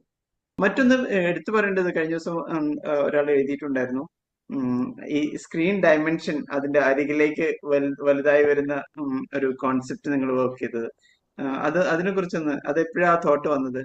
ഞാൻ ഈ കാസ്റ്റിംഗിന്റെ കാര്യം പറഞ്ഞപ്പോൾ ഒരു കാര്യം കൂടെ പറയാം. ഇന്നലെ മധുപാൽ, സംവിധായകൻ നടനുമായിട്ടുള്ള മധുപാൽ സാർ വിളിച്ചിരുന്നു. അപ്പോൾ പുള്ളി അപ്രീഷിയേറ്റ് ചെയ്യുകയൊക്കെ ചെയ്തു, വലിയ കാര്യമായിട്ട് സംസാരിച്ചപ്പോൾ പുള്ളി ഏറ്റവും അധികം എടുത്തു പറഞ്ഞത് ആപ്റ്റ് ആയിട്ടുള്ള കാസ്റ്റിംഗ് ആണ്, സിനിമയിൽ മൊത്തം കാസ്റ്റിംഗ് ഭയങ്കര ആപ്റ്റ് ആണെന്ന് പറഞ്ഞു. അപ്പോൾ അതിലൊരു വലിയ സന്തോഷമുണ്ട്. പിന്നെ റേഷ്യോ, ആസ്പെക്ട് റേഷ്യോ എന്ന് പറയുന്നത് ഈ ഡിസ്കഷനിലൂടെ വന്നതാണ്. എനിക്ക് ആദ്യം ഞങ്ങൾ ആലോചിച്ചിരുന്നത് തുടക്ക കാലഘട്ടം ബ്ലാക്ക് ആൻഡ് വൈറ്റ് ചെയ്താലോ എന്നുള്ള ഒരു ആലോചന ഉണ്ടായിരുന്നു. പിന്നീട് നമ്മൾ ഈ പറയുന്ന 70s 80s ഉള്ള ഒരു കളർ ടോണിലേക്ക് ചേഞ്ച് ചെയ്യുന്നു, ഒരു ഈസ്റ്റ്മാൻ കളർ പാറ്റേണിലേക്ക് കൊണ്ടുവരുന്നു. എന്നിട്ട് നമ്മൾ അതിനുശേഷം സ്കോപ്പിന്റെ ഇപ്പോഴത്തെ ഒറിജിനൽ കളേഴ്സിലേക്ക്. പക്ഷെ കളറിൽ അങ്ങനെ നമ്മൾ പോകുമ്പോൾ ചില ഫ്രെയിമുകളിലും ചില വിഷ്വലുകളിലും അത് എത്ര കണ്ട് അതിന്റെ ഒരു ആസ്വാദനത്തെ എഫക്ട് ചെയ്യുമെന്നൊക്കെയുള്ള ഒരു പേടി വരികയുണ്ടായി. അങ്ങനെയാണ് റേഷ്യോനെ കുറിച്ച് അറിയിക്കുന്നത്. അപ്പം ആസ്പെക്ട് റേഷ്യോ മാറ്റി ചെയ്യുന്നതിനെ കുറിച്ച് മനീഷ് മാധവനാണ് ക്യാമറ ചെയ്തത്. മനീഷ് ഒരു വളരെ നല്ല സിനിമാറ്റോഗ്രാഫറാണ്. 2 തവണ സ്റ്റേറ്റ് അവാർഡ് കിട്ടിയ ആളാണ്. ഇലവിഴപ്പന്തിരൊക്കെ ചെയ്തത്. അപ്പൊ മനീഷിന് കളർ മാറ്റുന്നതിൽ കുറച്ച് വിഷമം ഉണ്ടായിരുന്നു. അത് വേണോ എന്നൊക്കെയുള്ള ധൈര്യമാണ്. അപ്പൊ ആസ്പെക്ട് റേഷ്യോ എന്നുള്ളൊരു ഐഡിയ വന്നപ്പോ എനിക്കത് അതും ഒരു നല്ല വർക്കബിൾ പരിപാടിയാണ് എന്നുള്ളൊരു സാധനം വരികയും അങ്ങനെയാണ് നമ്മൾ ആസ്പെക്ട് റേഷ്യോ മാറ്റുന്നത്. ചില ആളുകൾക്ക് ചിലപ്പോൾ മനസ്സിലാവുക, അതായത് എന്തോ തുടക്കത്തിൽ സ്ക്രീനിൽ എന്തോ ചെറിയ സ്ക്രീൻ ആയിരുന്നു എന്നൊക്കെ ചിലർ പറയുമൊക്കെ, അതായത് ടെക്നിക്കലി അതിനെ കുറിച്ച്. പക്ഷെ പിന്നെ ആളുകൾക്ക് അത് മനസ്സിലാവുന്നുണ്ട്. പല സിനിമകളും അങ്ങനെ ചെയ്തിട്ടുണ്ട്, അത്തരം പാറ്റേണുകൾ ഉപയോഗിച്ചിട്ടുണ്ട്. അപ്പൊ അങ്ങനെയാണ് നമ്മൾ ആസ്പെക്ട് റേഷ്യോയിലേക്ക് പോയത്. നമ്മളൊരു സിനിമയുടെ വളർച്ച എന്ന് പറയുന്ന ഒരു ഇതും കൂടി അതില് നമ്മളൊന്ന് ആലോചിച്ചു.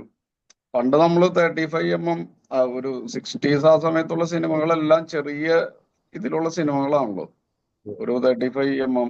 പിന്നെ 80s ഒക്കെ വരുമ്പോഴാണോ സിനിമാ സ്കോപ്പ് ഒക്കെ വരണത്, പിന്നെ അതിലും വലിയ സ്ക്രീനിലേക്ക് വരണം. അപ്പൊ ആ ഒരു സിനിമയുടെ ഒരു വളർച്ചയുടെ ഒരു റേഷ്യം കൂടി നമ്മൾ അതിൽ അന്ന് കൺസിഡർ ചെയ്തു എന്ന് പറയാം. 35mm 70mm മാറുകയാണല്ലോ cinema. അതെ. അത് 60s 80s സിനിമയുടെ ഒരു വളർച്ചയുടെ ഒരു ഇതും കൂടി അതിനും കൂടി വേണ്ടിയിട്ടാണ് നമ്മൾ അന്ന് അങ്ങനെ ആലോചിച്ചത്. വേറൊരു കാര്യമുള്ളത്, എനിക്ക് ഇതുപോലെ നമ്മൾ എടുത്തു പറയേണ്ട ഒരു കാര്യം എനിക്ക് തോന്നുന്നത് ഇതിന്റെ ആർട്ട് ഡയറക്ഷൻ ഏരിയയിൽ അവരുടെ ഒരു അധ്വാനമാണ്. അത് ഭയങ്കര രസകരമായിട്ടാണ് ഇതിന് ആർട്ട് ഡയറക്ഷന് വേണ്ടി അവർ കഷ്ടപ്പെട്ടിരിക്കുന്നത്. മറ്റു പല സിനിമകളുടെ തിരക്കുള്ള ആ സമയത്ത് ഗൂഗിൾദാസാണ് ആർട്ട് ചെയ്തത്, അറിയാമല്ലോ. ജല്ലിക്കെട്ടും തുറമുഖവും ചുരുളി ജോജി പോലുള്ള സിനിമകൾ, മലയക്കോട്ട വാലിബനൊക്കെ ചെയ്ത ഗൂഗിളാണ്. അപ്പോ 3 സിനിമകളുടെ തിരക്ക് നടക്കുന്ന സമയത്താണ് ഈ സിനിമയുടെ ഷൂട്ട് നടക്കുന്നത്. പക്ഷേ നമ്മളിങ്ങനെ വീടുകൾ അന്വേഷിക്കുകയാണ്. പഴയ കാലഘട്ടം വേണം, പഴയ വഴികൾ വേണം. അപ്പൊ അതിന് കൊല്ലം കൂടി നമ്മൾ സ്ഥലങ്ങൾ കണ്ടെത്തുകയാണ്. കാരണം ഇലക്ട്രിക് പോസ്റ്റുകൾ അങ്ങനെ കുറെ കാര്യങ്ങൾ പുതിയതായി വന്ന് മാറിയിട്ടുണ്ട്. അപ്പൊ പഴയ കാലഘട്ടത്തിനനുസരിച്ച വഴികൾ തപ്പി അപ്പൊ വീടുകൾ എന്തായാലും നമ്മൾ റീവർക്ക് ചെയ്യേണ്ടി വരും. അപ്പൊ അതിനെ പറ്റുന്ന ഒരു ഇടത്തരം ചെറിയ വീടുകൾ കണ്ടെത്തുന്നു. ഒരു വീട് കണ്ടെത്തുമ്പോൾ അവിടെ ഷൂട്ട് നമ്മുടെ പോസ്റ്റ്പോൺ ആയി പോയപ്പോ അവിടുത്തെ ഒരു കല്യാണം വന്നു. അവർക്ക് ഇനി തരാൻ പറ്റില്ല എന്ന് പറഞ്ഞു. അതില് ഇങ്ങനെ മണ്ണിന്റെ പടവും മണ്ണ് കൊണ്ട് ഇങ്ങനെ തേച്ചിട്ടുള്ള മുറ്റമൊക്കെ ഉള്ള ഒരു വീടായിരുന്നു. അങ്ങനെ അത് ഒഴിവാകുന്നു അവസാന സമയത്ത്. അങ്ങനെ ഞങ്ങൾ പോകുമ്പോൾ ഒരു കുറച്ച് ചോർന്നൊലിക്കൊക്കെ ചെയ്യുന്ന തേക്കൊന്നും ചെയ്യാത്ത ഒരു വീട് കണ്ടെത്തുന്നു. അതിന്റെ മുന്നിൽ ഒരു വലിയ പുളിമരം ഉണ്ട്. ഈ വീട് കൊള്ളാം എന്ന് അപ്പൊ ഒരു വീട് സംശയം നോക്കിയിട്ട് ഞാൻ വണ്ടി നിർത്താൻ പറയുന്നു. പക്ഷെ ഗൂഗിൾ പറയുന്നു ഇത് മതി, ഇത് കറക്റ്റ് വീടാണ്. എന്നിട്ട് ഷൂട്ട് ചെയ്യുന്നത് പക്ഷെ ഈ വീടിന്റെ മുൻപുണ്ടായിരുന്ന കുടിലിന്റെ ഒരു കുടിലായിരിക്കും ഇതിന് മുമ്പ്. ആ കുടില് ഞങ്ങൾ വേറൊരു സ്ഥലത്ത് ഒരു പ്രദേശത്ത് ഒരു JCB കൊണ്ടുവന്നിട്ട് അവിടെ മണ്ണടിച്ച് അവിടെ ഉയർത്തി അവിടെ ലെവൽ ചെയ്തിട്ട് വേറൊരു വീട്, ഒരു കുടില് കെട്ടി. അത് എല്ലാം ക്രിയേറ്റ് ചെയ്തതാണ്. വാഴയൊക്കെ വെച്ച് ഒരു 3 months കഴിഞ്ഞിട്ട് ആ വാഴയൊക്കെ കറക്റ്റായി. പിന്നെ ആ ഓലയുടെ മുകളിലെല്ലാം പുല്ലുകൾ, മഴ പെയ്തിട്ടൊക്കെ പുല്ല് മുളച്ച് അതിനെ നാച്ചുറൽ ആക്കി. എന്നിട്ട് ആദ്യ കാലഘട്ടം ഷൂട്ട് ചെയ്തു. അത് ഉണ്ടാക്കിയതാണ് ആ സ്ഥലം. അങ്ങനെ ഒരു സ്ഥലം അവിടെ ഇല്ല. എന്ന് വെച്ചാൽ അങ്ങനെ ഒരു വീടൊന്നും ഇല്ല അവിടെ. കുറച്ച് ഇതായിരുന്നതാണ്, കുറെ കുറ്റിക്കാട് ഉണ്ടായിരുന്ന ഒരു സ്ഥലം. അതിന്റെ സെക്കൻഡ് പീരീഡ് നമ്മൾ ഈ പറയുന്ന വീട്ടിൽ കുറച്ച് കുറച്ച് ആർട്ട് പരിപാടികൾ പ്രോപ്പർട്ടീസ് ഒക്കെ വെച്ചിട്ട് സെറ്റ് ചെയ്യും. അടുത്ത കാലഘട്ടം അതിനുശേഷം ഇയാള് സെന്തിലും ഇർഷാദിന്റെ വരുന്ന സമയത്ത് ആദ്യം കാണിക്കുന്ന വീട് കുറച്ചുകൂടെ തേച്ചിട്ട് ഒരു വൈറ്റ് വാഷ് ചെയ്ത വീടാണ്. ശിഖ വരുമ്പോഴത്തേക്ക് അതിന് പൂമുഖമുള്ള വീടാണ്. ഇത് ആർട്ട് വർക്ക് ചെയ്തതാണ്. ആ വീട് അങ്ങനെയല്ല, അത് കാർഡ്ബോർഡ് കൊണ്ട് ഉണ്ടാക്കിയ വീടാണ്. അത് ഓട് മേഞ്ഞാ ചെയ്തത്. അത് നേരത്തെ അവരുടെ ഷീറ്റ് വലിച്ചു കെട്ടിയിരുന്ന വീടായിരുന്നു. അത് ഞങ്ങൾ ഓട് മേഞ്ഞു കൊടുത്തിട്ട് പൂമുഖമൊക്കെ ചെയ്ത് കൊടുത്ത് പിന്നെ അത് അങ്ങനെ തന്നെ നിലനിർത്തി. അത് പക്ഷെ അധികം നാൾ നിൽക്കില്ല, കാരണം അത് വുഡൻ ഇതിനകത്ത് വെച്ച് അടിച്ച തിണ്ണയൊക്കെയാണ്. പക്ഷെ അവരുടെ വീട് അത്രയും പൊളിഞ്ഞു കിടക്കുകയായിരുന്നു. അപ്പൊ അവർക്ക് കുറച്ച് നാളെങ്കിലും ചിലപ്പോൾ സമാധാനമായിട്ട് അവിടെ താമസിക്കാൻ പറ്റുന്ന പൂമുഖമുള്ള ഒരു വീട്. അപ്പൊ ഇതൊരു വീടായിട്ട് എല്ലാവർക്കും തോന്നുന്നത്. പക്ഷെ അത് ഉണ്ടാക്കിയതാണ്, ആർട്ട് ഡയറക്ടർ ഉണ്ടാക്കിയ വീടാണ്. ആ പുളിമരത്തിന്റെ ഒരു ചെറിയ പുളി കുറേ വർഷങ്ങൾ കൊണ്ടാണല്ലോ ഇത്. അതിന് പറ്റുന്ന ഒരു ചെറിയ പുളിമരം ആ തുടക്കത്തിലെ കുടിലിന്റെ മുമ്പിൽ ഒരു സ്ഥലത്ത് നിന്ന് നമ്മൾ പ്ലക്ക് ചെയ്തിട്ട് കൊണ്ടുവന്നിട്ട് നട്ടു. അങ്ങനെ ഓരോ കാര്യങ്ങളിലും നമ്മൾ ഒരു ചെറിയ ബഡ്ജറ്റിലുള്ള പടമാണെങ്കിലും ഇത്തരം കാര്യങ്ങളിൽ ഭയങ്കരമായിട്ട് ശ്രദ്ധിക്കുകയും അതിനുവേണ്ടി അവർ വലിയ എഫേർട്ട് എടുക്കുകയും ചെയ്തു. പിന്നെ വലിയ സിനിമകൾ ചെയ്യുന്ന അതേ ആരിയുടെ ക്യാമറയിലും ടു ക്യാമിലും അനമോർഫിക് ലെൻസിലും ഒക്കെ തന്നെയാണ് ഇത് ഷൂട്ട് ചെയ്തത്. ഇതിന്റെ സൗണ്ട് ഡിസൈൻ ചെയ്തത് അന്ന റസൂലിന് നാഷണൽ അവാർഡ് കിട്ടിയ രാധാകൃഷ്ണനാണ്, കമ്മട്ടിപ്പാടവും തുറമുഖമൊക്കെ ചെയ്തത്. അപ്പോ അവരുടെ ടീമാണ്. അങ്ങനെ എഡിറ്റ് ചെയ്തിരിക്കുന്ന പ്രവീൺ എന്ന് പറയുന്നത് പ്രവീൺ മംഗലത്ത് എന്ന് പറയുന്ന വ്യക്തിയാണ്. അപ്പോ ഓരോ മേഖലയിലും ബിജി ബാലേട്ടനാണ് ബാക്ക്ഗ്രൗണ്ട് സ്കോർ ചെയ്തിരിക്കുന്നത്. അപ്പോൾ അങ്ങനെ ഓരോ കാര്യത്തിലും നമ്മൾ അങ്ങനെ ഒരു നല്ല ടെക്നീഷ്യന്മാരെ ഇതിനകത്തേക്ക് ഉപയോഗിക്കാൻ നമ്മളെ സാധിച്ചു എന്നുള്ളതാണ് നമ്മളെ സംബന്ധിച്ചിട്ടുള്ള ഒരു പ്രധാനപ്പെട്ട ഒരു സന്തോഷം എന്ന് പറയുന്നത്. ദൂരം ഉണ്ടെന്നുണ്ട്, വണ്ടി ഇപ്പുറത്തെ ഒരു കനാലിന്റെ സൈഡിൽ ഇട്ടിട്ട് നടക്കുകയാണ്. നട്ടുച്ച സമയം നട്ടുച്ചയ്ക്ക് ഇങ്ങനെ ഒരുപാട് സമയം നടന്നിട്ട് അങ്ങോട്ട് എത്തണില്ല. പിന്നെ നോക്കുമ്പോഴുണ്ട് അപ്പുറത്ത് ഒരു വലിയൊരു പാറപ്പുറമുണ്ട്, അവിടേക്ക് ആളുകൾ വന്ന് കൂടിക്കൊണ്ടിരിക്കണ്. അവര് നോക്കുമ്പോൾ രണ്ടുപേര് അകലേന്ന് ഇവരുടെ സ്ഥലത്തേക്ക് നായ കുരയ്ക്കുന്നത്, അവിടെ നിന്ന് നായ കുരയ്ക്കുന്നത് കേട്ടിട്ട് ആൾക്കാർ അതെ അതെ ആരും ഇവിടെ വരുന്നുണ്ട്. കാരണം അല്ലെങ്കിൽ ആൾക്കാർ വരേണ്ട അങ്ങനെ ആ വഴി കൂടെ വരില്ലല്ലോ. ഇത് പുറത്തുനിന്ന് അതെ ഔട്ട്സൈഡ് റേഞ്ചേഴ്സ് ആരോ വരുന്നുണ്ട്, നായ്ക്കൾ കുറയ്ക്കുന്നുണ്ട്. അപ്പൊ അവിടുത്തെ 2-3 സെറ്റ് വീടുകളാണ്, അവരെല്ലാവരും വന്നു. എല്ലാവരും വന്ന് നായ്ക്കളൊക്കെ ആയിട്ട് ഇത് ആരാ വരണേന്ന് പറഞ്ഞ് നോക്കിയത്. അപ്പൊ ഞങ്ങളവിടെ അവര് ഇതിനെ പട്ടികളെ അഴിച്ചു വിടുന്നതിന് മുമ്പ് ഞങ്ങൾ പറഞ്ഞു, ഞങ്ങൾ ലൊക്കേഷൻ കാണാൻ വന്നതാണ്, ഇവിടെ വീടുകൾ എന്തെങ്കിലും കിട്ടുമെന്ന് അറിയാൻ വന്നതാന്ന് പറഞ്ഞു. എന്നിട്ട് അങ്ങോട്ട് അപ്പൊ അതിന്റെ ഇടയിൽ ഒരു തോടൊക്കെ ഉണ്ടായിരുന്നു, ആ തോടൊക്കെ കടന്ന് ഞങ്ങൾ അപ്പുറത്തെത്തി. അങ്ങനെയാണ് നമ്മളൊരു വീട് കാണണേ, നമ്മൾ തുടക്കം ഫിക്സ് ചെയ്ത വീട്. അല്ല ആ അങ്ങനെ പയ്യനാണ് ലൊക്കേഷൻ. നമ്മൾ ഇതിനെ കുറെ സഹായിച്ചത്. അതെ അതെ അതെ അതെ അതെ. ആ പയ്യൻ കുറെ നാള് നമ്മള് പല സ്ഥലങ്ങളും കാണിച്ചു തരും എല്ലാം ചെയ്തിരുന്നു. ഭയങ്കര അങ്ങനെ ഹെൽപ്ഫുൾ ആയിരുന്നു.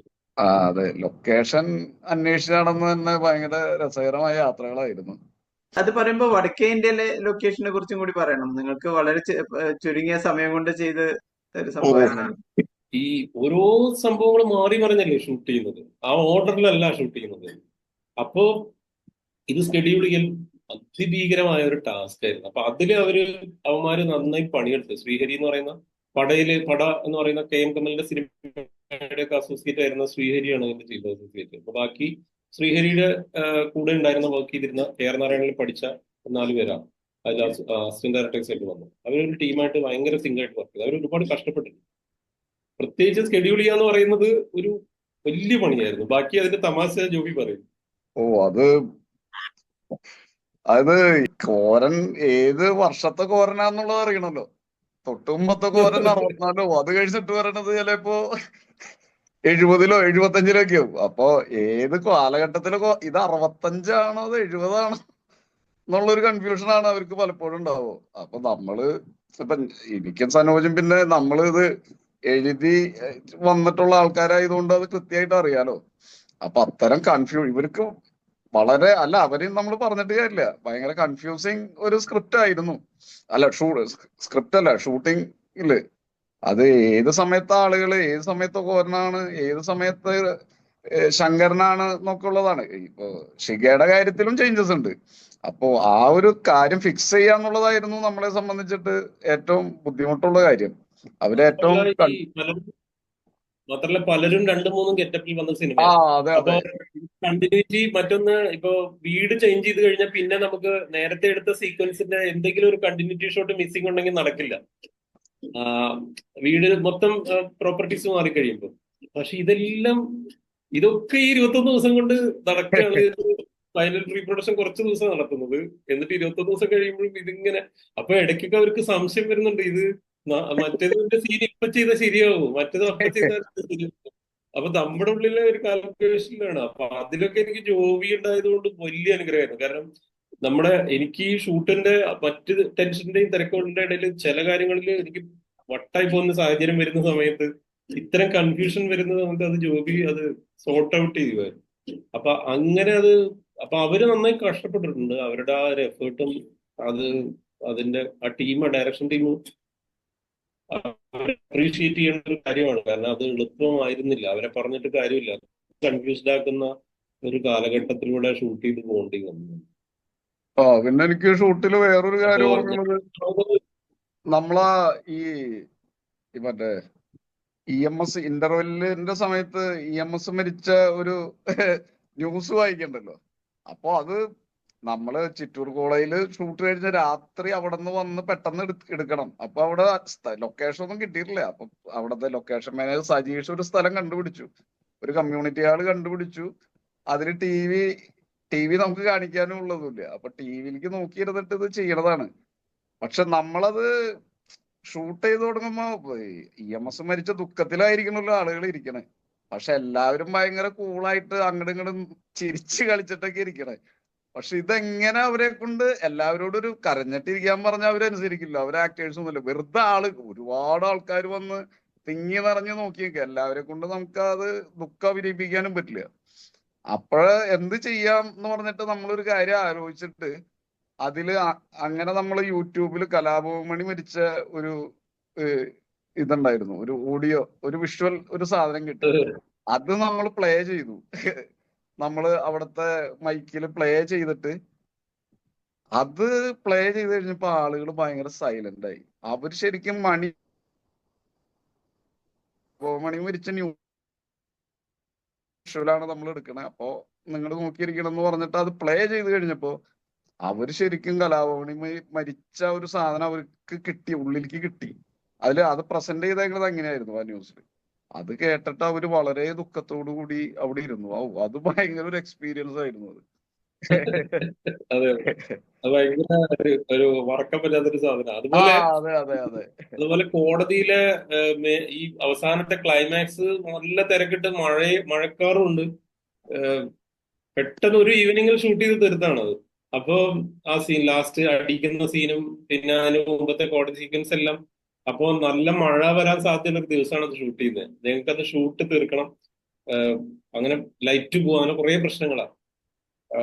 അത് കഴിഞ്ഞിട്ട് ഒരു സീൻ ഷൂട്ട് ചെയ്യാൻ വെച്ചിട്ടുണ്ട്. അപ്പൊ അതും ഈ മഴ അതിന്റെ ഇടയിൽ വിട്ടുപോയി. അപ്പോ രാത്രിയിൽ ആ സീൻ എടുത്തേ പറ്റൂ. കാരണം റോണി വേറെ സിനിമയ്ക്ക് റോണിക്ക് പോകാനുണ്ട്, റോണി ഇർഷാദിന് ആരൊക്കെയോ തിരക്കുണ്ട് അത് കഴിഞ്ഞാൽ. അപ്പൊ അവരെ വെച്ച് ആ സീക്വൻസ് ചെയ്യാൻ പിന്നെ നടക്കില്ല. മറ്റൊന്ന്, രാത്രി ഓവർനൈറ്റ് ബാറ്റ കൊടുക്കാൻ നമ്മുടെ കയ്യിൽ ഇല്ല. അതുകൊണ്ട് ഷൂട്ട് നീണ്ടുപോകാനും പറ്റില്ല. നമുക്ക് ആകെ അവസാനം ഞങ്ങൾ അവിടെ നിന്ന് വേറൊരു ഒരു സ്ഥലത്തേക്ക് എത്താണ്. ആ സ്ഥലത്തിന്റെ പേരെന്താണ്, ആ ഹോട്ടലുള്ള സ്ഥലം?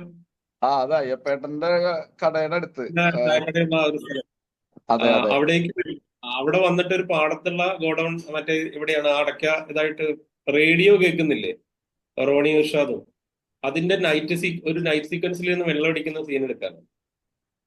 അപ്പോ അവിടെ നിന്ന് ഇതുവരേക്ക് ഓടിച്ചെത്തി ഞങ്ങൾക്ക് ഇനി അരമണിക്കൂർ ഞങ്ങളുടെ കയ്യിലുണ്ട്. അത് കഴിഞ്ഞാൽ എക്സ്ട്രാ ഡാറ്റ വരും. അരമണിക്കൂറിൽ ഞങ്ങൾ ഈ സീൻ എടുക്കണം. ലൈറ്റിന്റെ ആളുകൾ എത്തിയിട്ടില്ല, അവർക്ക് വണ്ടി കടന്നു വരാവുന്ന വഴി ദൂരത്തിലല്ല. അപ്പൊ അവരെ ഏറ്റിക്കൊണ്ട് വരണം. അപ്പൊ ഞങ്ങൾ മിനിമം ലൈറ്റിൽ എങ്ങനെ ഷൂട്ട് ചെയ്യാൻ ആലോചിക്കുകയാണ്. അപ്പം ഞാൻ മനേഷിനോട് പറഞ്ഞ റഫറൻസ് എന്ന് പറയുന്നത്, നമ്മുടെ once upon a time in Anatolia എന്ന് പറയുന്ന സിനിമയിലെ നൈറ്റ് സീക്വൻസുകളുടെ ഒരു കാറ്റും ഒരു നിലാവും ഒക്കെയുള്ള ആ പ്രതിയെ കൊണ്ടുപോകുന്ന സീക്വൻസ് ഉണ്ടല്ലോ. അപ്പോ എനിക്ക് ഭയങ്കര ഇഷ്ടമുള്ള ഡയറക്ടറുമാണ് പുള്ളി. അപ്പം നൂറി ബിൽജി സലാൻ. അപ്പോ എനിക്ക് ആ പോലത്തെ ഒരു നൈറ്റ് ആണ് വേണ്ടത് എന്നാണ് ഞാൻ പറയുന്നത്. അപ്പോ അവസാനം നമ്മൾ കുറച്ച് മരക്കഷ്ണമൊക്കെ ഇട്ട് മറ്റേ തെങ്ങിന്റെ പോലെ ഉണങ്ങിയതൊക്കെ ഇട്ട് കത്തിച്ച് ലൈറ്റ് അപ്പ് ചെയ്താലോ എന്ന് വരെ ആലോചിച്ചോണ്ടിരിക്കും. ഇത് എങ്ങനെയും തീർക്കണം. എന്നിട്ട് ലാസ്റ്റ് 25 മിനിറ്റിലാണ് 2 ടേക്കിൽ ഓക്കെ ആയ സീനാണ് റോണി ഇർഷാദ് വെള്ളമടിക്കുന്ന ആ സീൻ. പക്ഷെ അത് ഭയങ്കര ഹ്യൂമറസ് ആയിട്ടുള്ള ഒരു സീനാണ്. അങ്ങനെ കുറെ കാര്യങ്ങളിൽ ഭയങ്കരമായിട്ട് അത് നടന്നു വർക്കായി. ഭയങ്കര കോപ്പറേഷൻ ആയിരുന്നു എല്ലാം. ആ സീൻ ഭയങ്കര രസമായിരുന്നു. അവര് അത് ആക്ട് ചെയ്തതും അതുപോലെ ഇവർ രണ്ടുപേരും ഷെന്തിലും ഉഷാദും കൂടി കഞ്ഞി കുടിക്കണ ആ സീക്വൻസ് അല്ല അതും ഷൂട്ട് ചെയ്തപ്പോ ഭയങ്കര രസമായിരുന്നു എന്ന് പറയാം. അവരാ ഒരു കെമിസ്ട്രിയും. ഞാൻ അതിൽ ഒന്ന് രണ്ട് ചെറിയ കറക്ഷൻ റീടേക്കുകൾ പോകണമെന്ന് ആലോചിക്കുമ്പോഴത്തേക്കും ഈ കഴിച്ച ഭയങ്കര ടേസ്റ്റ് ഉള്ള കഞ്ഞിയും മീൻകറിയായിരുന്നു. അപ്പൊ രണ്ടുപേരും കൂടെ അതങ്ങ് കഴിച്ചു. എന്നിട്ട് ഒരു അത് പറഞ്ഞു ഇനി റീടേക്കോ ഈ മീൻകറി കഴിച്ചു. അങ്ങനെ ഭയങ്കര രസമായിരുന്നു അത്. ചില ആക്ടേഴ്സിനെ സംബന്ധിച്ച് ഒരു 10 റീടേക്ക് പോയാൽ നന്നാവില്ല. ചിലർക്ക് കൂടുതൽ ടെക്നിക്കലായി പോകും. ആ ഫസ്റ്റിൽ ഒരു 2-3 ടേക്കിൽ ഒരുവിധം നല്ല രസമായിട്ട് വന്നിട്ടുണ്ടെങ്കിൽ പിന്നെ ചിലപ്പോൾ അങ്ങനെയുള്ള ആൾക്കാരും ഉണ്ട്. ചിലര് ഇംപ്രവൈസ് ചെയ്ത് കയറി കയറി വരുന്നവരുണ്ട്.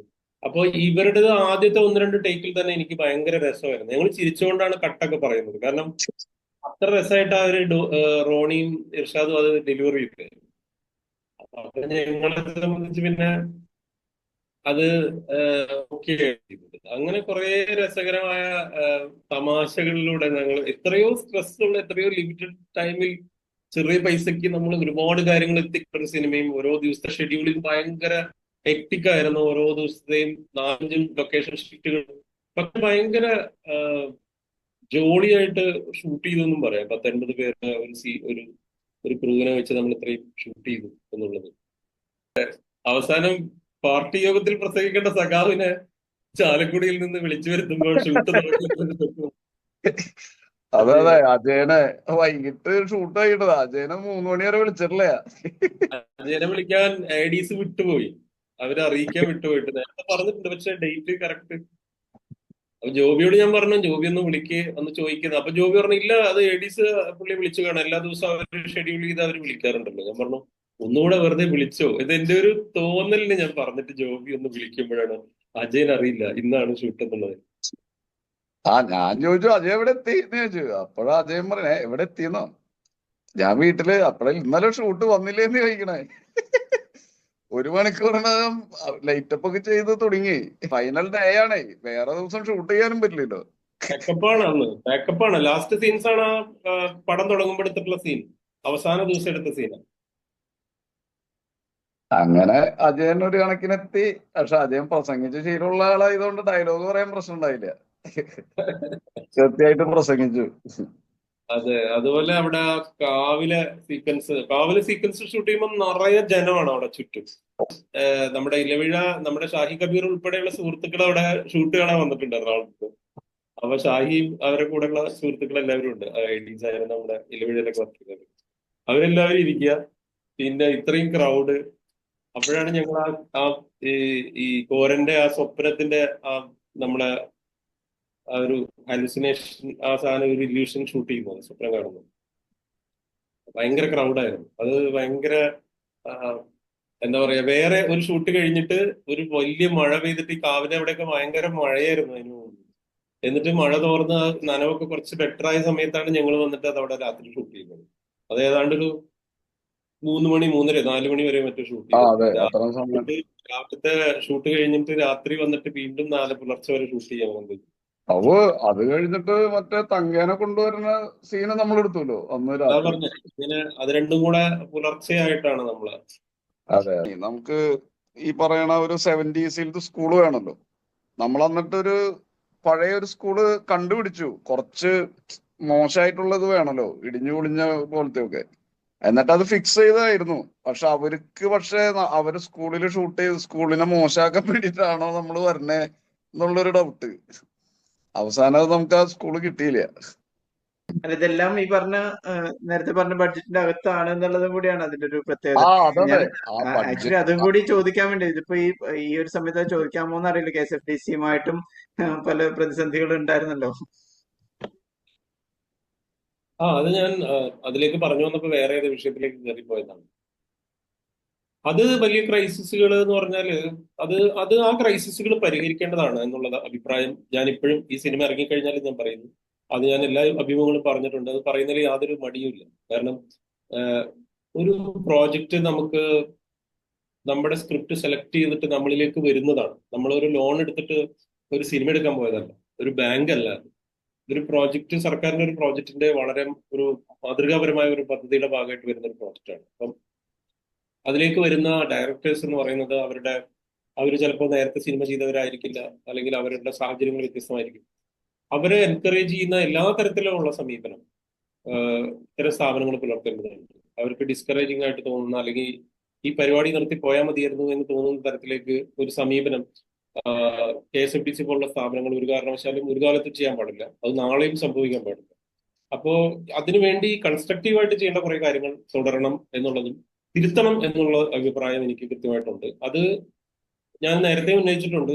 ഇതിന് ഫണ്ട് അലോക്കേഷനുമായി ബന്ധപ്പെട്ട് ഇതിന്റെ മറ്റ് ഡിഫിക്കൽട്ടീസ്, അതായത് അലോക്കേഷന്റെ ടൈം ലാഗ് ഉണ്ടാവുന്ന കാര്യങ്ങളിൽ കൃത്യമായിട്ട് ഭയങ്കര സപ്പോർട്ടിംഗ് സിസ്റ്റം എന്നുള്ള രീതിയിൽ ഉള്ള ഒരു മോറൽ സപ്പോർട്ട് സിസ്റ്റമായിട്ട് കൂടെ അത് വർക്ക് ചെയ്യണം. അപ്പൊ നമുക്കൊരു സമാധാനം, നമുക്കൊരു ഒരു സ്ട്രെങ്ത് അതാണ്. അപ്പൊ അത് സർക്കാർ അത് ഉദ്ദേശിക്കുന്നുണ്ട്. പക്ഷെ അത് പല പ്രോജക്റ്റിലും അങ്ങനെയല്ല സംഭവിക്കുന്നത് എന്നുള്ളത് നല്ല കാര്യമല്ല. ഇപ്പൊ അത് കുറെയൊക്കെ അവർ മനസ്സിലാക്കിയിട്ടുണ്ടെന്നാണ് ഞാൻ വിചാരിക്കുന്നത്. അതിനുശേഷമുള്ള പ്രോജക്റ്റുകളിൽ കുറെ പ്രശ്നങ്ങൾ, അനോമലീസ് പരിഹരിക്കാൻ അവർക്ക് പറ്റിയിട്ടുണ്ടാവണം എന്ന് ഞാൻ വിചാരിക്കുന്നു, വിശ്വസിക്കുന്നു. പക്ഷെ ഞങ്ങളെ സംബന്ധിച്ച് ആ സമയത്തൊക്കെ പല പല ഡിഫിക്കൽട്ടീസ് നമ്മൾ നേരിട്ടിട്ടുണ്ട്. മറ്റ് സിനിമയുടെ സംവിധായകരും അത്തരം പ്രശ്നങ്ങൾ നേരിട്ടിട്ടുണ്ട്. നമ്മളത് പ്രൊട്ടസ്റ്റ് ചെയ്തിട്ടുണ്ട്. ആ പ്രശ്നങ്ങൾ പരിഹരിച്ചുകൊണ്ട് ഇപ്പൊ ഇത്തവണ മാർക്കറ്റിംഗ്, സിനിമയുടെ PR, മീഡിയ പബ്ലിസിറ്റി, ഈ സിനിമ വളരെ ചെറിയ ബഡ്ജറ്റാണ് ബാലൻസ് ഉണ്ടായിരുന്നത് മാർക്കറ്റിംഗിന്. അവർ പറഞ്ഞ പ്രപ്പോസൽ പ്ലാനിനനുസരിച്ചുള്ള പൈസയേക്കാൾ വളരെ കുറവായിരുന്നു ബാലൻസ്. അത് നമ്മളുടെ ഇനിഷ്യേറ്റീവില് നമ്മൾ വേറൊരു ഏജൻസിയെ വെച്ച് വളരെ ഇൻട്രസ്റ്റിംഗ് ആയിട്ട് കൊണ്ടുപോയി. ഇപ്പോൾ പൃഥ്വിരാജ് പോസ്റ്റർ അനൗൺസ് ചെയ്യുന്നത് തൊട്ടുള്ള, അല്ലെങ്കിൽ ഹോർഡിങ്സിന്റെ മറ്റേ റീൽസ് ഉൾപ്പെടെ സോഷ്യൽ മീഡിയ ക്യാമ്പയിൻ, എല്ലാറ്റിലും നമ്മൾ വളരെ നോർമലി കമേഴ്ഷ്യൽ സിനിമകളുടെ എല്ലാ ടയറിൽ നിന്നുള്ള എല്ലാ കാര്യങ്ങളും അങ്ങനെ ഒരു മാർക്കറ്റിംഗ് സ്ട്രാറ്റജിയിലേക്ക് ബിൽഡ് ചെയ്ത് കൊണ്ടുപോകാൻ നമുക്ക് പറ്റും. അതിനുവേണ്ടി അത്രയും നമ്മൾ എഫേർട്ട് എടുത്ത് അതിനുവേണ്ടി നല്ലൊരു ഏജൻസി നമുക്ക് കിട്ടുകയും ചെയ്തു, സതീഷ് അവരുടെ ഒരു കണ്ടന്റ് ഫാക്ടറി എന്ന് പറയുന്നത്. അപ്പോ അങ്ങനെ അല്ലാതെ വലിയ ബഡ്ജറ്റ് ഉണ്ടാവുകയും മാർക്കറ്റിംഗ് ഉണ്ടാവുകയും എന്നാൽ ഒരു തരത്തിലും ആളുകൾ അറിയാതെ പോവുകയും ചെയ്ത പ്രോജക്റ്റുകൾ ഉണ്ടായിരുന്നു. അത് അവരുടെ ഒരു പാളിച്ചയാണ്, പരിമിതിയാണ്. അവരത് തിരുത്തേണ്ട കാര്യമാണ്. ഒരു പക്ഷെ ഇപ്പോഴും അവർക്കത് മനസ്സിലാവുന്നുണ്ട്. ഇപ്പൊ കഴിഞ്ഞ ദിവസം ഫിലിം ഓഫീസറെയൊക്കെ കണ്ടപ്പോൾ പറഞ്ഞത് ഭയങ്കര രസകരമായിട്ട് നിങ്ങൾ സിനിമ മാർക്കറ്റ് ചെയ്തെന്ന് പറഞ്ഞു. അപ്പൊ ഞാൻ പറഞ്ഞു ഏറ്റവും കുറവ് പൈസ മാർക്കറ്റ് ചെയ്യാൻ ഞങ്ങളുടെ കയ്യിൽ ഉണ്ടായിരുന്നുള്ളൂ എന്ന് പറഞ്ഞു. അപ്പൊ അത് അവർ എഗ്രി ചെയ്യുന്നു. അപ്പോൾ എനിക്ക് തോന്നുന്നത് ഇൻ ഫ്യൂച്ചർ അവർ ആ പ്രശ്നങ്ങളെ അഡ്രസ് ചെയ്യുന്നുണ്ട്. അതിൽ അവർ പരിഹരിക്കേണ്ടതും ആണ്. അത് പരിഹരിക്കുന്നതാണ് ഞാൻ വിശ്വസിക്കുന്നത്. വിമർശനങ്ങൾ തീർച്ചയായിട്ടും ഉണ്ട്. ഞാനത് കൺസ്ട്രക്റ്റീവായ വിമർശനം, ഞാനത് കൃത്യമായി ഇന്ന പ്രശ്നങ്ങൾ നിങ്ങളുടെ ഭാഗത്തുനിന്നുണ്ട്, ഇത് നിങ്ങൾ അടുത്ത പ്രോജക്റ്റിൽ തിരുത്തണം എന്ന് നമ്മൾ കൃത്യമായി അവരോട് പറയുകയും ചെയ്യും. എനിക്ക് തോന്നിയിട്ടുള്ളത് മുമ്പത്തേക്കാളും കുറച്ച് വ്യത്യാസം നമ്മുടെ പടത്തിൽ കിട്ടിയെന്നാണ് എനിക്ക് തോന്നണേ. ഇപ്പോ നമുക്ക് ഇപ്പൊ പ്രൊമോഷന്റെ കാര്യത്തിലാണെങ്കിൽ കൂടി മുമ്പുണ്ടായിരുന്ന മുമ്പത്തെ പല സിനിമകൾക്കും കിട്ടിയതിനേക്കാളും കുറച്ചും കൂടി അഡ്വാൻറ്റേജ് ഒരു കാര്യം നമ്മൾ സംസാരിച്ചപ്പോ സനോജ് നമുക്ക് കിട്ടിയിട്ടുണ്ടല്ലോ. അപ്പോ ആ ഒരു മാറ്റം ഇനിയുള്ള സിനിമകൾക്കും കിട്ടുന്നതാണ് നമ്മൾ കിട്ടണം എന്നാണ് വിചാരിക്കുന്നത്. ആ രീതിയിലൊരു പിന്നെ ഇത് ഇതിലെ ഫണ്ട് അലോക്കേഷൻ എന്ന് പറയുമ്പോൾ നമ്മളൊരു സിനിമയാണല്ലോ നമ്മൾ ഉണ്ടാക്കണത്. അപ്പോ അല്ലാതെ വേറെ നമ്മൾ സ്ഥിരം പറയാറുള്ള പോലെ നമ്മളൊരു വീടല്ലല്ലോ പണിയണേ. റോഡ് പണിക്ക് പൈസ തരുന്ന പോലെ അല്ല ഇതിനെ കാണേണ്ടത്. അല്ല ഇതൊരു സിനിമയാണ്. അപ്പോ അതെ അതിന്റെ ഒരു പ്രായോഗികത കൂടി കണക്കിലെടുത്തിട്ട് നമ്മൾ ചെയ്യണം. കാരണം ഇതിൽ ആർട്ട് ചിലപ്പോ നമ്മുടെ കയ്യിൽ വീട് ഉണ്ടാക്കണമെങ്കിൽ ഒരു 4-5 മാസം മുമ്പേ നമ്മളത് വീട് ഉണ്ടാക്കി അവിടെ ഇട്ട് അതില് ഈ പറയുന്ന പോലെ ഒരു പ്രായം ഫീൽ ചെയ്യണം. ഷൂട്ട് ചെയ്യാൻ ചിലപ്പോൾ പുതിയ വീട് പോലെ തോന്നാൻ പാടില്ലല്ലോ. വർഷങ്ങളായിട്ട് അവർ താമസിക്കുന്ന വീട് പഴയ വീട് പോലെ തന്നെ തോന്നുമല്ലോ. അപ്പൊ അതിന് ചിലപ്പോ കുറെ നാള് മുമ്പേ അതിന് പൈസ കൊടുത്ത്, ആർട്ടിന് പൈസ കൊടുത്ത് അത് ചെലവാക്കേണ്ടി വരും. പക്ഷെ അത്ര നാൾ മുമ്പ് തരാൻ പറ്റില്ല. അതുപോലത്തെ കാര്യങ്ങൾ ഉണ്ടാവാൻ പാടില്ല എന്ന് പറയാം. ഞാൻ ഒരു എക്സാമ്പിൾ പറയുന്നതാണ്, നമ്മുടെ കയ്യിൽ വന്നു എന്നല്ല പറയണേ. അപ്പൊ അത്തരം വളരെ കൃത്യമായ ചില നിയമങ്ങളിൽ കൂടെ മാത്രം പോവാതെ കുറച്ചും കൂടി ഫ്ലെക്സിബിൾ ആയിട്ടും കുറച്ചും കൂടി ക്രിയേറ്റീവ് ആയിട്ടും കൂടി ഈ ഫണ്ട് അലോക്കേഷനും അത്തരം കാര്യങ്ങൾ ചെയ്യണം എന്നാണ് എനിക്ക് തോന്നുന്നത്. എങ്കിലും അത് കുറച്ചും കൂടി ക്രിയേറ്റീവ് ആയിട്ട് നമുക്ക് സിനിമ ചെയ്യാനും പറ്റുള്ളൂ. അതിൽ കുറച്ച് കടുംപിടുത്തത്തിന്റെ കാര്യങ്ങൾ കുറച്ച് കുറയ്ക്കണം. അല്ല, ഇനിയുള്ള കാലത്തില് ചിലപ്പോ അത് കുറയ്ക്കുമായിരിക്കും അവര്. ഓരോ എക്സ്പീരിയൻസ് വരുമ്പോഴാണല്ലോ അതിൽ നിന്നാണല്ലോ പഠിക്കുന്നത്. അത് KSFDC അത്തരം മാറ്റങ്ങൾ കൊണ്ടുവരുന്നതാണ് പ്രതീക്ഷിക്കുന്നത്. എനിക്ക് തോന്നുന്നു മുൻപുള്ള IFFK പോലുള്ള മേളകളിലും ഇത്തരത്തിലുള്ള സിനിമകൾ പ്രത്യേകമായ ഒരു സ്ക്രീനിങ് അല്ലെങ്കിൽ ആ രീതിയിൽ ആ സിനിമകൾ ഒരു കാരണവശാലും പ്രദർശിപ്പിക്കപ്പെടാതെ പോകരുത്. ആ രീതിയിൽ ആ സിനിമകൾ കാണാൻ വേണ്ടിയാണല്ലോ അങ്ങനെ ഒരു പ്രൊജക്ടുകൾ ഉണ്ടാക്കുന്നത്.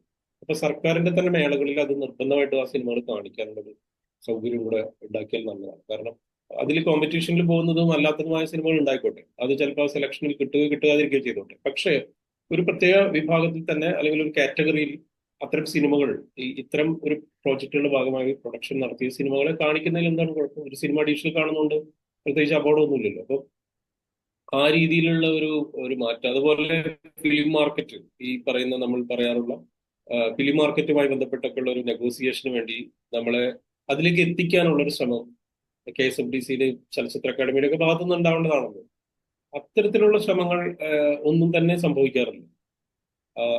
അത്തരം കാര്യങ്ങളൊക്കെ വളരെ ക്രിയേറ്റീവ് ആയിട്ടും വളരെ ലിബറൽ ആയിട്ടുള്ള സ്റ്റെപ്പുകൾ എടുക്കാൻ പറ്റണം. അതിന് ഇത് സർക്കാർ സംവിധാനമാണല്ലോ എന്ന് പറയുന്നത് ശരിയല്ല. സർക്കാർ സംവിധാനത്തിലൂടെ ഇത് നേടിയെടുത്ത് നടത്തി കാണിക്കാനാണ് ഫിലിം ഓഫീസറെയും ചെയർമാൻ ഒരു ഫിലിം മേക്കറായ ആൾക്കാരെയൊക്കെ വെക്കുന്നത്. അല്ലെങ്കിൽ അത് ഏതെങ്കിലും സെക്ഷൻ ഓഫീസറെയോ അല്ലെങ്കിൽ ഏതെങ്കിലും IPS ഉദ്യോഗസ്ഥനോ IAS കാരനോ വെച്ചാൽ പോരെ.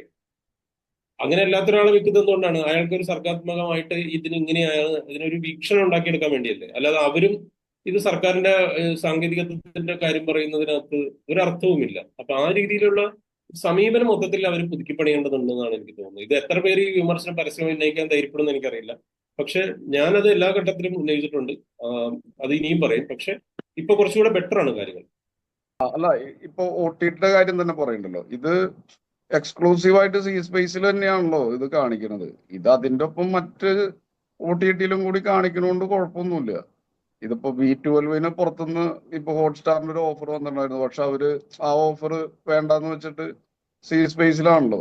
പക്ഷെ അങ്ങനെ ഒരു ഓഫർ വരുമ്പോ അവർക്കും കൊടുക്കാവുന്ന കാര്യം ആലോചിക്കാലോ. കാരണം ആ ഒരു ഹോട്ട്സ്റ്റാർ പോലുള്ള ഒരു OTTയിൽ ആ സിനിമ വന്നു കഴിയുമ്പോൾ ഇന്ത്യ മുഴുവൻ അറിയല്ലേ. ഈ കേരള സർക്കാരിന് ഇങ്ങനെ ഒരു പ്രോജക്റ്റ് ഉണ്ടെന്ന് അറിയുമ്പോൾ അത് സർക്കാരിന്റെ ഒരു നേട്ടമല്ലേ. ആ സർക്കാർ മുന്നോട്ട് വെച്ച ഒരു പദ്ധതി ലോകം മുഴുവൻ അറിയണത് നല്ലതല്ലേ. അത് സർക്കാരിന്റെ പ്ലാറ്റ്ഫോം സ്പേസിൽ കൂടെ മാത്രമേ കൊടുക്കുള്ളൂ എന്ന് പറയുമ്പോൾ ലോകം ആ നേട്ടത്തെ കുറിച്ച് അറിയുന്നത് ലിമിറ്റ് ചെയ്യല്ലേ നമ്മൾ ചെയ്യുന്നത്. അപ്പൊ അത്തരം ഒരു കുറച്ചും കൂടി നമ്മള് മുന്നോട്ടുള്ള കാലത്തിനനുസരിച്ചിട്ടുള്ള ഒരു സമീപനം ആണ് വേണ്ടതെന്ന് എനിക്ക് തോന്നുന്നുണ്ട്. അത് എനിക്ക് അല്ല, OTTയുടെ കാര്യത്തിലൊക്കെ ഒരെണ്ണത്തിൽ മാത്രം പലതിനും തീർച്ചയായിട്ടും കൊടുക്കുന്ന കാര്യം കൂടി ഞാനിപ്പോ തീർച്ചയായിട്ടും അരികിന്റെ നോക്കണം. കാര്യത്തിൽ എന്റെ അഭിപ്രായം അരികിന്റെ കാര്യത്തിൽ അതാണ്. OTT സ്പേസിലല്ലാതെയും റിലീസ് ചെയ്യണമെന്നാണ് എന്റെ അഭിപ്രായം ഈ സിനിമ. എന്നിട്ട് ഒരു 6 മാസത്തിന് ശേഷമോ അല്ലെങ്കിൽ അവരുമായ ഒരു കോൺട്രാക്ട് ഉണ്ടാക്കിയിട്ടോ പിന്നീട് റിലീസ് ചെയ്യുക, അതിന് ആർക്കൈവ് എന്നുള്ള രീതിയിൽ അതിലേക്ക് മാറ്റുകയോ ചെയ്തോട്ടെ. കൂടുതൽ ആളുകളിലേക്ക് എത്തണ്ടേ ഈ പ്രോജക്റ്റും ഈ സിനിമയും. ഈ അല്ലെങ്കിൽ സ്പേസ് എന്ന് പറയുന്നതിനെ ഗംഭീരമായിട്ട് മാർക്കറ്റ് ചെയ്യാൻ സർക്കാരിന് പറ്റണം. അതുമില്ല. വളരെ പുവർ ആയിട്ടുള്ള രീതിയിലുള്ള മാർക്കറ്റിംഗ് ആണ്. ആ ഫംഗ്ഷൻ ലോഞ്ച് തന്നെ നടത്തിയത് ഒരു മനുഷ്യനെ അറിയാത്ത രീതിയിലാണ്. ഇന്ത്യയിലെ സൗത്ത് ഇന്ത്യയിലെ ഏറ്റവും പ്രധാനപ്പെട്ട നടീനടന്മാരെ കൊണ്ടുവന്ന ഒരു വലിയ മെഗാ ഇവന്റ് ആയിട്ട് നടത്തണമായിരുന്നു. കാരണം ഒരു സർക്കാർ OTT പ്ലാറ്റ്ഫോം തുടങ്ങുകയാണ്, വലിയ സാധ്യതയാണ്. അപ്പൊ ഇത്തരം കാര്യങ്ങളിലൊക്കെ ഈ വളരെ പഴഞ്ചനായിട്ടുള്ള മാനസിക മനോഭാവവും ഈ കടുംപിടുത്തങ്ങളും ഇല്ലാത്ത മനുഷ്യര് അതിന്റെ അത്തരം കാര്യങ്ങളിലേക്ക് വരികയോ അല്ലെങ്കിൽ അവർ അത് നിലവിലുള്ളവർ ആ സമീപനം എടുക്കുകയും വേണം. അരികെ ഉൾപ്പെടെ ഇവിടുത്തെ ഏറ്റവും ട്രാക്ഷൻ ഉള്ള പോപ്പുലർ OTT പ്ലാറ്റ്ഫോമുകളിൽ കളിക്കണം എന്നുള്ളതാണ് എൻ്റെ അഭിപ്രായം. അവിടെ എവിടെയാണോ നിർത്തി അവിടെ നിന്ന് അടുത്ത ദിവസം കാണും. അത് അതെ, ചെയ്യാൻ അതെ. പറ്റാത്ത രീതിയിലാണ് മെക്കാനിസം. എന്നിട്ട് നമ്മൾ വീണ്ടും അടുത്ത ദിവസം വീണ്ടും പൈസ അടച്ചിട്ട് സിനിമ ആണ് ആദ്യം തൊട്ട് അവസാനം വരെ. എന്നിട്ട് പകുതിക്ക് വെച്ച് നിർത്തിയ വീണ്ടും ഇതൊക്കെ ഏത് കാലത്ത് നടക്കുന്ന കാര്യമാണ്? ഈ ലോകം എത്രയോ മുന്നോട്ട് പോയി ഇവിടുത്തെ OTT സാധ്യതകളൊക്കെ. അപ്പൊ അതിനോട് കോമ്പറ്റന്റ് ആയ സമീപനം സർക്കാരിന് ഉണ്ടാവുക എന്നുള്ളത് വലിയ കാര്യമാണ്. അല്ലെ അറ്റ്ലീസ്റ്റ് ആ ഉദ്യോഗസ്ഥർക്ക് ഉണ്ടായാൽ മതി. സർക്കാർ ഇപ്പോ ഇതിൽ ഓരോ കാര്യത്തിലും സർക്കാരിന് വന്ന് അഭിപ്രായം പറയേണ്ട ആവശ്യമില്ല. പക്ഷെ സർക്കാർ എന്ന് പറയുന്നത് ഈ ഉദ്യോഗസ്ഥരും കൂടിയാണല്ലോ. അപ്പൊ അവര് ഇതിനെ ഏറ്റവും മോഡേണൈസ് ചെയ്യുകയാണ് ചെയ്യേണ്ടത്. അല്ലാതെ അവരിതിനെ ഒരു തങ്ങളുടെ എന്തോ ഒരു വലിയ തറവാട് ആക്കി വെക്കില്ല വേണ്ടത്. അപ്പൊ അതിലൊരു വലിയ മാറ്റം വേണം. അല്ല, അത് വളരെ നല്ലൊരു ഇനീഷ്യേഷൻ ആണെന്ന് പറയാ സ്പേസ് എന്ന് പറയുന്നത്. എത്ര ഇൻഡിപെൻഡന്റ് സിനിമകൾ നമുക്ക് പുറത്ത് കാണിക്കാൻ പറ്റാതിരിക്കുന്നുണ്ട്. അതിനൊക്കെ ഉള്ള ഒരു പ്ലാറ്റ്ഫോമാണ്. വളരെ നല്ലൊരു പ്ലാറ്റ്ഫോമാണ് അത്. പക്ഷെ അത് നല്ല രീതിയിൽ അത് വരണം, എന്നാലേ കാര്യമുള്ളൂ. തീർച്ചയായിട്ടും ഒരുപക്ഷെ ആദ്യഘട്ടത്തിലും രണ്ടാം ഘട്ടത്തിലും ഇത്തരം പദ്ധതികളുമായിട്ട് ബന്ധപ്പെട്ട സിനിമകൾ പുറത്തു വന്നപ്പോൾ നിങ്ങളൊക്കെ ഉന്നയിച്ച പ്രതിഷേധങ്ങളുടെ ഭാഗമായിട്ട് വന്ന മാറ്റങ്ങളിൽ കൂടെ അടുത്തൊരു ഘട്ടത്തിൽ വരുന്ന ആളുകൾക്ക് കുറെ കൂടി ഈസി ആയിരിക്കാം ഈ പദ്ധതി ആയിട്ട് ബന്ധപ്പെട്ടുള്ള സിനിമകൾ എന്ന് തോന്നണം. കാരണം അത് അത്രയും പെയിൻ ഈ പറഞ്ഞ ഈ സ്ട്രെച്ചിലുള്ള ആളുകൾ മുഴുവൻ എടുത്തിട്ടുമുണ്ട്. ഞാൻ ഇപ്പൊ പുതിയ സിനിമ വരാൻ പോകുന്ന സിനിമകളുടെ അവരുടെ ഒക്കെ ആയിട്ട് സംസാരിക്കുമ്പോൾ താരതമ്യേന അവർക്ക് ഇപ്പൊ ശ്രുതിയുടെ സമയത്ത് ശ്രുതിയോ എന്തു അതുപോലെ ശ്രുതി അരുൺ മോഹൻ ഇവരൊക്കെ ഉണ്ടായിരുന്ന ആ സമയത്തുണ്ടായിരുന്നതിനേക്കാൾ കുറച്ചുകൂടെ കാര്യങ്ങളിൽ കുറച്ചുകൂടെ നെഗോസിയേഷൻ സാധ്യമാകുന്നു എനിക്ക് ഞാൻ മനസ്സിലാക്കുന്നത്. അതൊരു വലിയ മാറ്റമാണ്. അതിന് നമ്മളും കൂടെ നടത്തിയ പ്രൊട്ടസ്റ്റും കൂടെ അതിന് കാരണമാണ്. അപ്പോ അതിൽ ഇനിയും മാറ്റങ്ങൾ വരണം. കുറച്ചുകൂടെ ഫ്ലെക്സിബിൾ ആയിട്ടുള്ള ഒരു പ്രൊഡക്ഷൻ ഹൗസായിട്ട് മാറുക അത് വലിയ സാധ്യതയാണ്, വലിയൊരു പദ്ധതിയാണ്. ആ രീതിയിലൊക്കെ അവർ വരും എന്ന് നമുക്ക് എന്താ പറയാ, പണ്ട് ജെറി മെൻസിലൊക്കെ ചെക്കോസ്ലോവാക്യയിൽ ജെറി മെൻസിൽ ഇതുപോലെ സിനിമ എടുത്തിട്ടുള്ള സർക്കാരിനെ ഫണ്ട് ഉപയോഗിച്ച് സർക്കാരിനെ വിമർശിക്കുന്ന സിനിമ എടുത്തിട്ടുണ്ട്. അറിയാലോ, ക്ലോസ്ലി വാച്ച്ഡ് ട്രെയിൻ പോലുള്ള സിനിമയൊക്കെ എടുത്ത അതേ ജെറി മെൻസിലിന്റെ സിനിമകൾക്ക് സർക്കാർ ഫണ്ട് ചെയ്തിട്ടുണ്ട്. അവിടുത്തെ ഏകാധിപത്യ ഭരണകൂടത്തെ വിമർശിച്ചുകൊണ്ട് സിനിമ എടുത്തിട്ടുണ്ട്. അപ്പൊ ഇതിന്റെ ഒരു സാധ്യത വളരെ വലുതാണ്. അതിന് ആ ഒരു വിശാലമായ അർത്ഥത്തിൽ തന്നെ കാണണം എന്നുള്ളത്. അവസാനിപ്പിക്കും. അതായത് ഇതിന്റെ ഒരു ടൈറ്റിൽ അരിക് എന്ന് പറഞ്ഞ ടൈറ്റില് വരാനുണ്ടായതും ആ ടൈറ്റിലിന്റെ ഡിസൈനിനെ കുറിച്ചും പറഞ്ഞുകൊണ്ട് നമുക്ക് അവസാനിപ്പിക്കാൻ തോന്നുന്നു. നമ്മൾ പല പേരെ ആലോചിച്ചിട്ട് ജോബി ഞാനും കൂടെ ഇങ്ങനെ ഇരുന്നിട്ട് എങ്ങനെയോ ഒരു പേര് മനസ്സിലേക്ക് വന്നിട്ട് ഞങ്ങൾ അത് ഫിക്സ് ചെയ്തതാണ് എന്റെ ഓർമ്മയിൽ, അല്ലെ? അതെ അതെ അതെ. അജയൻ ഞാനൊരു ഗൂഗിളിനോട് ചോദിക്കുകയാണ്, നമുക്ക് ഒരു ടൈറ്റിൽ ചെയ്യണം, പിന്നെ അതുപോലെ ഒരു ഫസ്റ്റ് ലുക്ക് പോസ്റ്റർ എനിക്ക് ഇങ്ങനെ അജയൻ ചാലിശ്ശേരിയെ കൊണ്ട് ചെയ്യിച്ചിരുന്നുണ്ട്. അപ്പൊ ഗൂഗിൾ ഓൾറെഡി സിനിമയിൽ വർക്ക് ചെയ്യുന്ന ആർട്ട് ഡയറക്ടറാണ്, വേറൊരു ആർട്ട് ഡയറക്ടറുടെ കാര്യമാണെന്ന് പറഞ്ഞു. അപ്പൊ അവര് വളരെ അടുത്ത സുഹൃത്തുക്കളുമാണ്, അവര് ഒരുമിച്ച് പഠിച്ചവരാണ്. അപ്പൊ എന്നോട് പറഞ്ഞു, എടാ നന്നായിരിക്കും, അജയനോട് പറയാൻ നമുക്ക്, നീ ഒന്ന് ഞാൻ സംസാരിക്കാം അജയനോട്, എന്നിട്ട് നീ സംസാരിക്കുന്നു. അങ്ങനെയാണ് അജയൻ ചാലിശ്ശേരിയോട് പറയുന്നത് അജയൻ അരിക് എന്ന് പറയുന്ന ടൈറ്റിൽ ചെയ്യുന്നത്, ഫസ്റ്റ് ലുക്ക് പോസ്റ്റർ ചെയ്യുന്നത്. 2-3 പോസ്റ്ററുകൾ അജയൻ ചെയ്തു തന്നു. പിന്നീട് അഡീഷണൽ പോസ്റ്റേഴ്സ് മിഥുൻ മാധവ് എന്ന് പറയുന്ന പയ്യനായിരുന്നു. അതും നല്ല പോസ്റ്ററുകളാണ്, നല്ല അഭിപ്രായം ഉണ്ടാക്കുന്നത്. അംബേദ്കറിന്റെ പോസ്റ്ററൊക്കെ മിഥുൻ ചെയ്തത്. അപ്പൊ അങ്ങനെ ഭയങ്കര രസകരമായിട്ട് അങ്ങനെ വന്നതാണ്. അരിക് എന്നുള്ള പേര് തുടക്കത്തിൽ അത് വേണോ എന്നൊക്കെ ഉള്ളൊരു സംശയം ഞങ്ങൾക്ക് ഉണ്ടായിരുന്നു. അതൊരു വളരെ സ്ട്രെയിറ്റ് ആയ ഒരു പേരാണോ എന്നൊക്കെ ഉള്ളൊരു പ്രശ്നമൊക്കെ ഉണ്ടായിരുന്നു. പക്ഷെ ഇപ്പൊ ആ പേര് എന്തായാലും ഒന്ന് പതിഞ്ഞിട്ടുണ്ട്. അതല്ലേ? അല്ല, അത് ചെറിയ ഒറ്റ വാക്ക് പേരുകള് കിട്ടാനും എളുപ്പമല്ല. പക്ഷെ ഇത് ഏറ്റവും അപ്രോപ്രിയേറ്റ് ആയിട്ട് തോന്നി. അതിന്റെ ഡിസൈനും നല്ല രസമായിട്ട് തോന്നി. അരികെന്ന് എഴുതിയ ടൈപ്പ് ഫേസും നല്ല അട്രാക്റ്റീവ് ആയിട്ട് തോന്നി. ഐ മീൻ രജിസ്റ്റേർഡ് ആവും. എത്ര കാലം, ഒരു 10-20 വർഷം കഴിഞ്ഞ് കണ്ടാലും ഓക്കെ, അരികിന്റെ ഒരു ഐഡന്റിറ്റി ഉണ്ട് എന്നുള്ള രീതിയിൽ. അജയന്റെ ആ റെഡ് പോസ്റ്ററാണ് വലിയ ഹോർഡിങ്സ് ഒക്കെ ആയിട്ട് വന്നത്. അതുകൊണ്ട് അത് ഭയങ്കരമായിട്ട് ശ്രദ്ധിക്കപ്പെട്ടു ആ പോസ്റ്റർ. അപ്പോ താങ്ക് യു സോ മച്ച്. എന്തായാലും അടുത്ത സെറ്റ് ഓഫ് തിയേറ്ററുകളിൽ അടുത്ത ദിവസങ്ങളിൽ റിലീസ് ആവുകയാണ്. All the best. ഇനിയും കൂടുതൽ സംസാരങ്ങൾ ഉണ്ടാവട്ടെ സിനിമയെ കുറിച്ച്. കാരണം ഇത് ആളുകളിലേക്ക് എത്തുക, ഈ പറഞ്ഞ നമ്മൾ അഭിമുഖീകരിക്കുന്ന, നമ്മൾ കണ്ടുകൊണ്ടിരുന്ന കാര്യങ്ങളിൽ ഓരോ തവണ നമ്മൾ സംസാരിക്കുമ്പോഴും ചിന്തിക്കുമ്പോഴും ആ മാറ്റം വരിക എന്നുള്ളതും കൂടിയാണല്ലോ. അപ്പൊ അത്തരം മാറ്റങ്ങൾ ഓരോരുത്തരിലും വരട്ടെ. എല്ലാ ആശംസകളും. Thank you. Thank you.